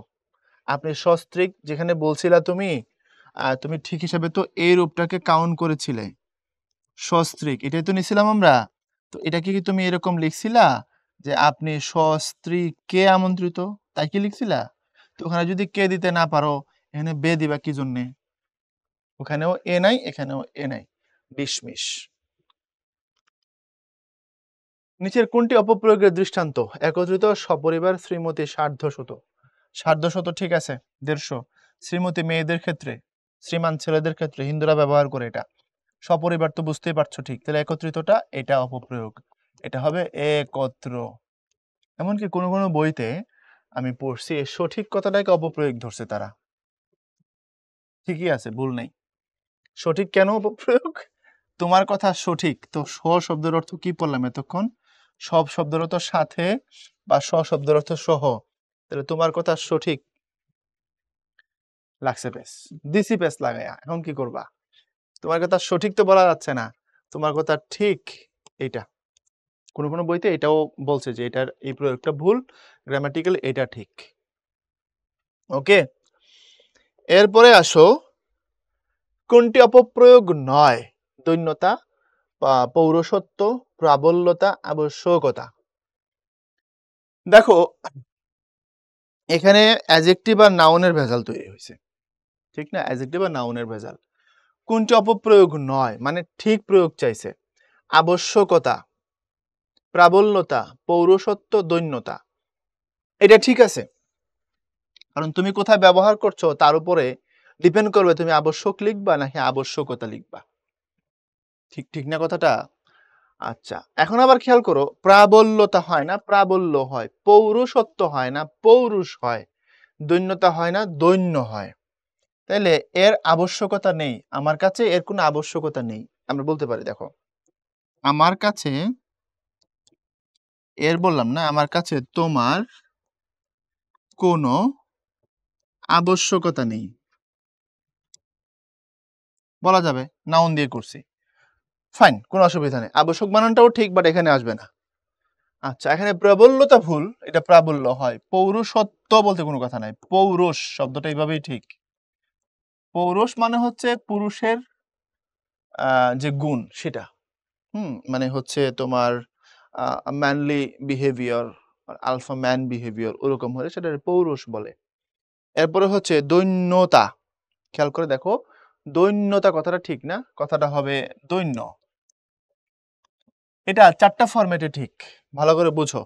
তুমি কখন কোন অর্থে কিভাবে লিখবা তার উপর ডিপেন্ড করতেছে আর কি। হ্যাঁ, যেমন ধরো তুমি লিখতে পারো দারিদ্র, তুমি লিখতে পারো দরিদ্রতা, দুটোই ঠিক। তুমি লিখতে পারো দৈন্য, তুমি লিখতে পারো দীনতা, দুটোই ঠিক। তাহলে এখন তুমি দৈন্যর সাথে যদি তা যুক্ত করো তাহলে ভুল হয়ে যাবে, দৈন্যতা হবে না, হবে হলো দৈন্য। তাহলে অপপ্রয়োগ নয় যেটা সেটা হচ্ছে আবশ্যকতা, এটা অপপ্রয়োগ না, এটা ঠিক আছে। তাহলে সবগুলোতে অপপ্রয়োগের ঝামেলা আছে, আবশ্যকতা যেটা এটা ঠিক। বুঝছো? কোন প্রয়োগটি অপপ্রয়োগ? আমরা সন্তুষ্ট হয়েছি, কথাটি প্রমাণিত হয়েছে, সিদ্ধান্ত গৃহীত হয়েছে, বিধি লঙ্ঘন হয়েছে। বিধি লঙ্ঘন হয়েছে, এটা ভুল।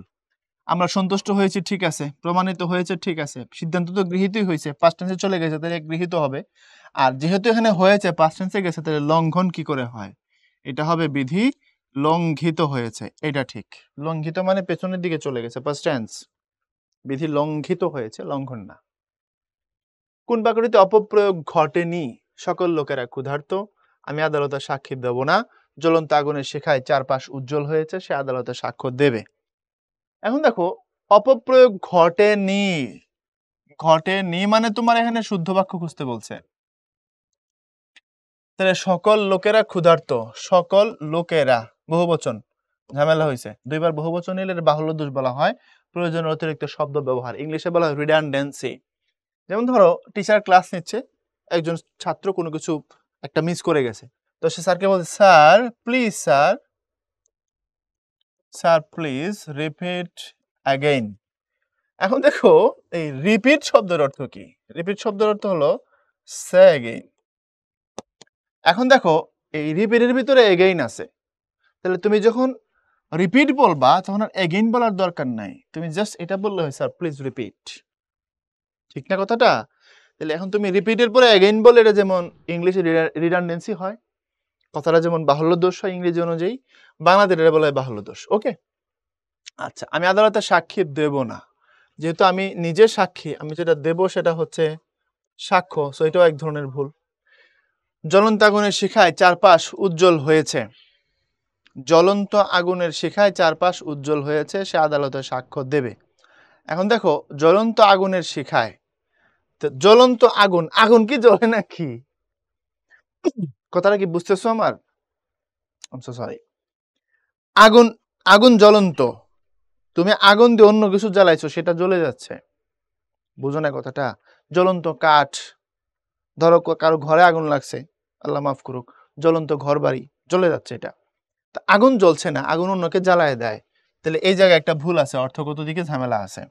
জ্বলন্ত আগুনের শিখায় চারপাশ উজ্জ্বল হয়েছে, এটা বলা দরকার নাই, তুমি বলতে পারো আগুনের শিখায় চারপাশ উজ্জ্বল হয়েছে। আগুন যখন জ্বলছে তারপরে চারপাশ উজ্জ্বল হয়েছে, এই না কথাটা। তো আগুন কোনো কিছুকে পুড়াচ্ছে, আগুন নিজে তো একা একা কিছু করে না। আগুন এমনি সিঙ্গেল থাকলে সে গ্যাসকে পুড়ায়া সে থাকতেছে, তাহলে গ্যাসটা এখানে জ্বলন্ত, আগুন নিজে জ্বলছে না। আমাদের ব্যবহারিক লাইফে আমরা হয়তো বলি অক্সিজেন আগুন জ্বলতে সাহায্য করে, ব্যবহারিক লাইফের বিজ্ঞানের কথা। গ্রামাটিক্যালি তুমি যদি আসো, আগুন কাউকে জ্বালাচ্ছে, তার কাজ অন্যকে পোড়ায় দেওয়া, তাহলে সে আদালতে সাক্ষ্য দেবে, ইটস কারেক্ট অ্যান্সার। কারণ সে যেহেতু ব্যক্তি, সে যেটা দিবে তার বক্তব্য হিসেবে যেটা উপস্থাপন করবে সেটা সাক্ষ্য, নিঃসন্দেহে।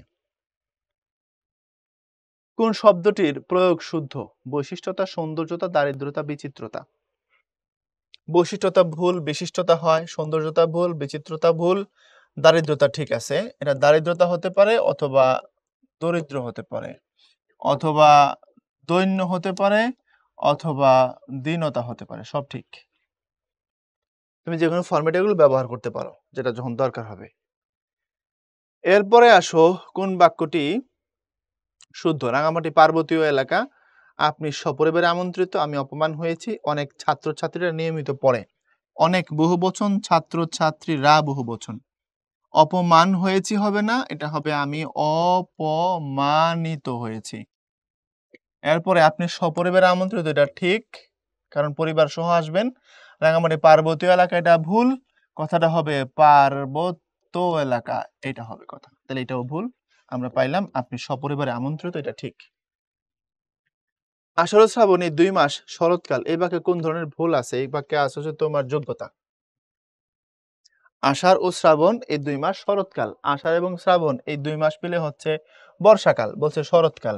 তো বাক্যে যদি কোনো প্রপার অর্থ না থাকে, আমরা বলি এখানে যোগ্যতার সমস্যা হয়েছে, প্রপার অর্থ। আচ্ছা, এখন যোগ্যতা যে সংজ্ঞা বইতে লিখছে, ওখানে লিখছে দেখবা এরকম, বাক্যের ভাবগত ও অর্থগত মিলকে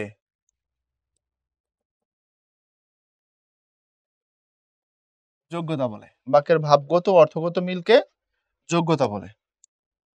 এখন আমরা তো স্বাভাবিকভাবে একটা কথা বলছি যে বাক্যে একটা অর্থ থাকার নাম যোগ্যতা থাকা। যেমন গরু আকাশে উড়ে, যোগ্যতা নাই। মুরগি চিঠি লিখলো, যোগ্যতা নাই। বর্ষার রৌদ্র প্লাবনের সৃষ্টি করে, যোগ্যতা নাই, কারণ বর্ষাকালে রোদ উঠলে বন্যা হয় না, বৃষ্টি হলে বন্যা হয়, ইত্যাদি ইত্যাদি। অর্থ ঠিক নেই, এই অর্থে আমরা ডিফাইন করে দিচ্ছি। বাট তুমি যদি কিতাবের ওয়ার্ড টু ওয়ার্ড ধরো, এখানে কিন্তু একটা গভীর ভাব আছে। বাক্যের ভাবগত এবং অর্থগত মিলকে যোগ্যতা বলে। এখন বিষয়টা আসলে কি, আমি ছোট্ট দুটো উদাহরণ দিয়ে এটাকে ক্লিয়ার করে দিচ্ছি। দেখো, পাখি আকাশে ওড়ে, গরু আকাশে ওড়ে। ভালো করে খেয়াল করো, হ্যাঁ, কত বড় ভেজাল এই জায়গায়। দেখো, পাখি আকাশে উড়ে, গরু আকাশে উড়ে, তুমি সহজে দেখে বলবা গরু আকাশে উড়ে, এটা যোগ্যতা নাই, এই বাক্যটা ভুল, ঠিক আছে। তাহলে ভাবগত অর্থগত মিল বলতে আসলে কি মিন করলো? দেখো, পাখি শব্দের একটা পার্টিকুলার অর্থ আছে, আকাশ শব্দের একটা আলাদা অর্থ আছে, উড়ে শব্দের একটা আলাদা অর্থ আছে। খেয়াল করে দেখো, আমরা যখন কথা বলি, ভাষা তো অনেকগুলা শব্দের মালা, না? তো প্রত্যেকটা শব্দের আলাদা আলাদা পার্টিকুলার মিনিং আছে। অর্থগত মানে হচ্ছে প্রত্যেকটা শব্দের আলাদা অর্থের জায়গাটা। অর্থাৎ পাখি বললে তুমি এটা প্রাণীকে বুঝো, মেরুদণ্ডী, পাখা আছে, বাতাসে ভর করতে পারে। আর বাতাসে ভর করে থাকা মানে হচ্ছে উড়া। আর আকাশ মানে হচ্ছে আমাদের থেকে তাকালে উপরের দিকে যে আমরা শূন্য দেখি, বায়ুমণ্ডলীয় শূন্য, এটা হচ্ছে আকাশ। এখন এই তিনটা কথার, পাখি কথার যে আলাদা অর্থ, আকাশ কথার যে আলাদা অর্থ, উড়ে কথার যে আলাদা অর্থ, এই অর্থগুলো তিনটা অর্থ মিলে এবার একটা ভাব ক্রিয়েট করছে কিনা দেখো। তিনটা অর্থ মিলে একটা ভাব ক্রিয়েট করছে, বুঝছো এবার কথাটা? তো অর্থগত মানে হচ্ছে প্রতিটা শব্দের পার্টিকুলার মিনিং, আর ভাবগত মানে হচ্ছে এই তিনটা, চারটা, পাঁচটা শব্দের পুরাটা মিলে যে থট, যে সেন্স ক্রিয়েট করবে, সেটা হচ্ছে ভাব।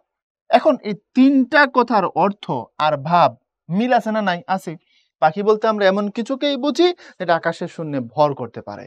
তাহলে তিনটা শব্দের অর্থ আর অর্থের সাথে যে ভাব ক্রিয়েট হয়েছে তার মধ্যে কোনো সংঘর্ষ নাই, ঠিক আছে, প্যারালাল। এটার নাম হচ্ছে ভাবগত আর অর্থগত মিল। কিন্তু এখানে তুমি গরু বললে যাকে বুঝো, আকাশ বললে যাকে বুঝো, উড়ে বললে যাকে বুঝো, তিনটা কথার আলাদা অর্থ আছে। গরু কথার অর্থ আছে, আকাশ কথার অর্থ আছে, উড়ে কথার অর্থ আছে। এবার অর্থের সাথে এবার ভাব তৈরি করো তো, না অর্থ আর ভাব ম্যাচ করতেছে না। তাহলে এই হলো অর্থ আর ভাব ম্যাচ করা আর অর্থ আর ভাব ম্যাচ না করা। করলে যোগ্যতা থাকে, না করলে যোগ্যতা থাকে না। অনেক কঠিন জিনিস ভাই, মাথায় রেখো, কাজে লাগবে। তাহলে আষাঢ় এবং শ্রাবণ এই 2 মাস শরৎকাল। আষাঢ় এবং শ্রাবণ বললে আমরা প্রকৃতির যে রূপ দেখি, যে বৈশিষ্ট্য আছে, সেই বৈশিষ্ট্যের আলোকে আমরা একে বর্ষাকাল বলে ডিফাইন করেছি, মানে বলে দিয়েছি শরৎকাল। So it's a mistake. এই জন্য আমরা একে কি বলছি? যোগ্যতার অভাব। মাথায় রাখবা। নিচের কোন বাক্যটি শুদ্ধ? সে আরোগ্য হইয়াছে, অতিশয় দুঃখিত হলাম। সূর্য উদিত হয়েছে, কথাটি ঠিক নয়। এটা সূর্য উদিত হয়েছে, এটা শুদ্ধ একদিক থেকে। আবার দেখো, অতিশয় দুঃখিত হলাম, সে আরোগ্য হইয়াছে। অতিশয় দুঃখিত হলাম হয় না, অনেক দুঃখিত হলাম হয়। আরোগ্য হওয়ার ব্যাপার না, আরোগ্য লাভ করার জিনিস। মূলত সে আরোগ্য লাভ করেছে, কারণ আমি চাইলেই সুস্থ হইতে পারবো না। যদি আল্লাহ আমাকে সুস্থ না করেন, এটা এমন কিছু না আমি লাভ করতে পারি। আরোগ্য হওয়াটা, রোগ থেকে মুক্ত হওয়াটা লাভ করার জিনিস, হওয়ার জিনিস না। এটা আমার হাতে নাই।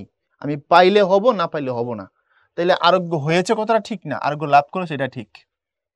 তাহলে অতিশয় দুঃখিত হলাম, অনেক দুঃখিত হলাম, এটা অতিশয় দিয়ে করা যায় না। এটা সূর্য উদিত হয়েছে, এটা ঠিক আছে, সেন্সের দিক থেকে কথা অসুবিধা নাই, কারণ সূর্য উদিতই হয়। কথাটা ঠিক নয়, এটাও ঠিক আছে। তো তুমি যদি এখান থেকে যদি খেয়াল করো, যদি গ্রামাটিক্যালি অর্থটাকে পিক করতে চাও, তাহলে সূর্য উদিত হয়েছে এটা যেমন ঠিক, কথাটাই ঠিক নয়, এটাও ঠিক। এটা তো কোনো ভুল নাই। কথা টিটা খানাখানি কথা ঠিকই আছে, এটাও ঠিক, কোনো অসুবিধা নেই। সূর্য উদিত হয়েছে, এটাও ঠিক। তবে এখানে একটা সেন্স আছে যে নির্দেশকের যে সিস্টেম, নির্দেশক ব্যবহারের যে পদ্ধতি, সেটা তুমি টিটা খানাখানিতেও নির্দিষ্ট করে, তাই না? কলমটি, বইটি, খাতাটি। এখন কথা, তার সাথে টি ব্যবহারের কোনো গোলমাল যদি তুমি ধরো, সেটা ভিন্ন জিনিস। সেই জায়গা থেকে অথেন্টিসিটি খুঁজলে উপরেটা ঠিক, বাট নিচেটার মধ্যে কোনো ভুল নাই, এটার মধ্যে অর্থগত দিকে কোনো ঝামেলা নাই। বা সূর্যোদিত হয়েছে, এটা মোর ইফেক্টিভ। সকল পরীক্ষার্থীরা যথাসময়ে উপস্থিত হয়েছে, বাক্যটিতে কি ধরনের ভুল আছে? সকল পরীক্ষার্থীরা, সকল রা বাহুল্য, তাহলে বাহুল্য কই? বানান, লিঙ্গ, বচন, বচন, বহুবচন। দুটি বহুবচন একসাথে বসে না, দুটি বহুবচন একসাথে নাই, আছে এই জায়গায় দুটি বহুবচন। আরো যদি সহজ করে বলি, একটা নাউনের একটা বচন থাকতে পারে। পরীক্ষার্থী কথাটা, তার জন্য হয় সকল নিবা, তার জন্য না হয় রা নিবা। বুঝো না? একটা বিশেষ্য দুইটা বহুবচন নিবে না। বুঝতে পারছো? একটা বিশেষ্য, একটি বিশেষ্য, দুটি বচন নেবে না বা বহুবচন নেবে না। ওকে, বিশেষ্যটা হলো পরীক্ষার্থী, তার জন্য হয় তুমি সকল নিবা, না হয় পাশ থেকে রা নিবা, একটা নিবা।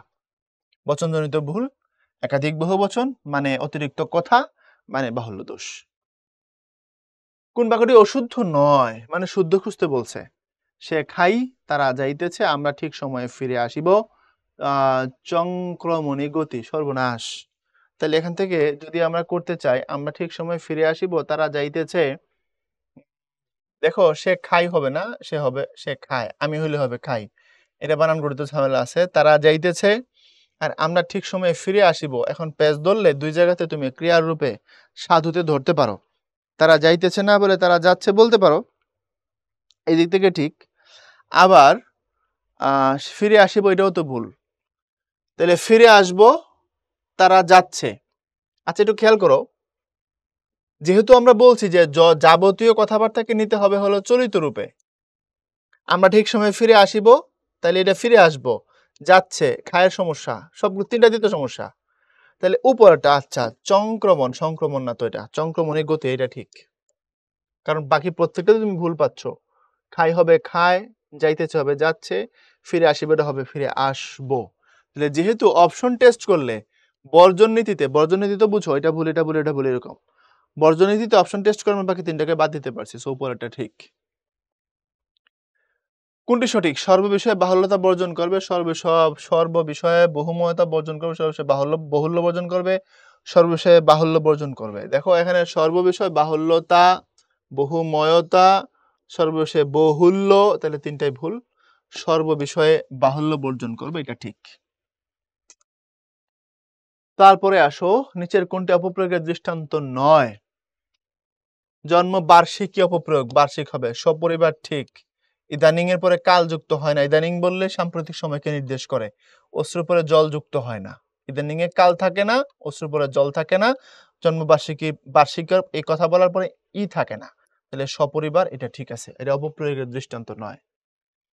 এরপরে কোন বাক্যটি শুদ্ধ? রাত দুপুর থেকে সৌন্দর্য বর্জনের কাজ চলিতেছে। সর্বনাশ, বর্জন হয় না, বর্ধন হয়। সৈয়দ শামসুল হককে সব্যসাচী লেখক বলা হয়। কম খরচে বিনামূল্যে রক্তের গ্রুপ পরীক্ষা করা হয়। এখানে কম খরচ হলে এটা বিনামূল্যে হয় কিভাবে? আমার আর বাঁচিবার স্বাদ নাই, স্বাদ মানে খাবার দাবার, এখানে থাকতে পারে স্বাদ, এই স্বাদ মানে ইচ্ছা। রাত দুপুর থেকে সৌন্দর্য বর্জনের কাজ, সৌন্দর্য বর্জন না, সৌন্দর্য বর্ধন। সৈয়দ শামসুল হককে সব্যসাচী লেখক বলা হয়, এটা ঠিক আছে। এই সব্যসাচী কথার অর্থ হচ্ছে যার দুহাত, যার দুহাত সমান তালে চলে তাকে বলা হয় সব্যসাচী। এখানে ডান হাত বাম হাত দিয়ে ভাইরাসের মতো লেখা কি মিন করে না, ঠিক আছে? এটা হচ্ছে সাহিত্যের বাজারে যারা অলরাউন্ডার তারাই হচ্ছে সব্যসাচী। সোজা কথায় গল্প, উপন্যাস, নাটক, কবিতা সবই লিখছেন যিনি, তাকে সব্যসাচী বলা হয় সাহিত্যের ক্ষেত্রে। বুঝতে পারছো? কোন শব্দটি প্রয়োগ শুদ্ধ? লক্ষণীয়, সুবুদ্ধিমান, সৌন্দর্যত, উপলক্ষ। লক্ষণীয়, তারপরে তোমার হচ্ছে সুবুদ্ধিমান, সৌন্দর্যতা, উপলক্ষ। এখন দেখো, সৌন্দর্যতা হয় না, সৌন্দর্য হয়, তো এটা ভুল। সুবুদ্ধিমান হয় না, লক্ষণীয় আর উপলক্ষণীয় হচ্ছে প্যাস। দুটার মধ্যে তুমি কোনটা নিবা? দেখো, উপলক্ষ আমরা যখন কোনো কিছুকে লক্ষ্য করি, কোনো কিছুকে যখন আমরা দেখি, সেই অর্থে যখন হিসাব করবা তখন লক্ষ্য বললে এই যে লক্ষ্যটা, আমার দিকে লক্ষ্য করো, এটা হয়। আবার লাখ, 1 লাখ, 2 লাখ, এটা হয়। আর এটা আমার জীবনের লক্ষ্য, যখন তুমি টার্গেট করো তখন আবার এটা দিতে হয়, টার্গেটে জফলা দিতে হয়, মনে রাখবা। আমার দিকে লক্ষ্য করুন, এটা হচ্ছে তোমার জফলা ছাড়া, তাকান উপরেরটা, লাখের যেটা। আর এটা আমার জীবনের লক্ষ্য, এখানে জফলা থাকে। এখন ওখানে যেটা লক্ষণীয়, ওটা জফলা আসার দরকারই নেই। বুঝতে পারছো? তো সেক্ষেত্রে টার্গেট হিসেবে যেহেতু যাচ্ছে না, সুতরাং জফলা যাচ্ছে না। বাট উপলক্ষ যেটা কোনো কিছুর ওকেশন, সেক্ষেত্রে জফলার ব্যবহার আছে, সুতরাং বাকিগুলো নেওয়া যাচ্ছে না।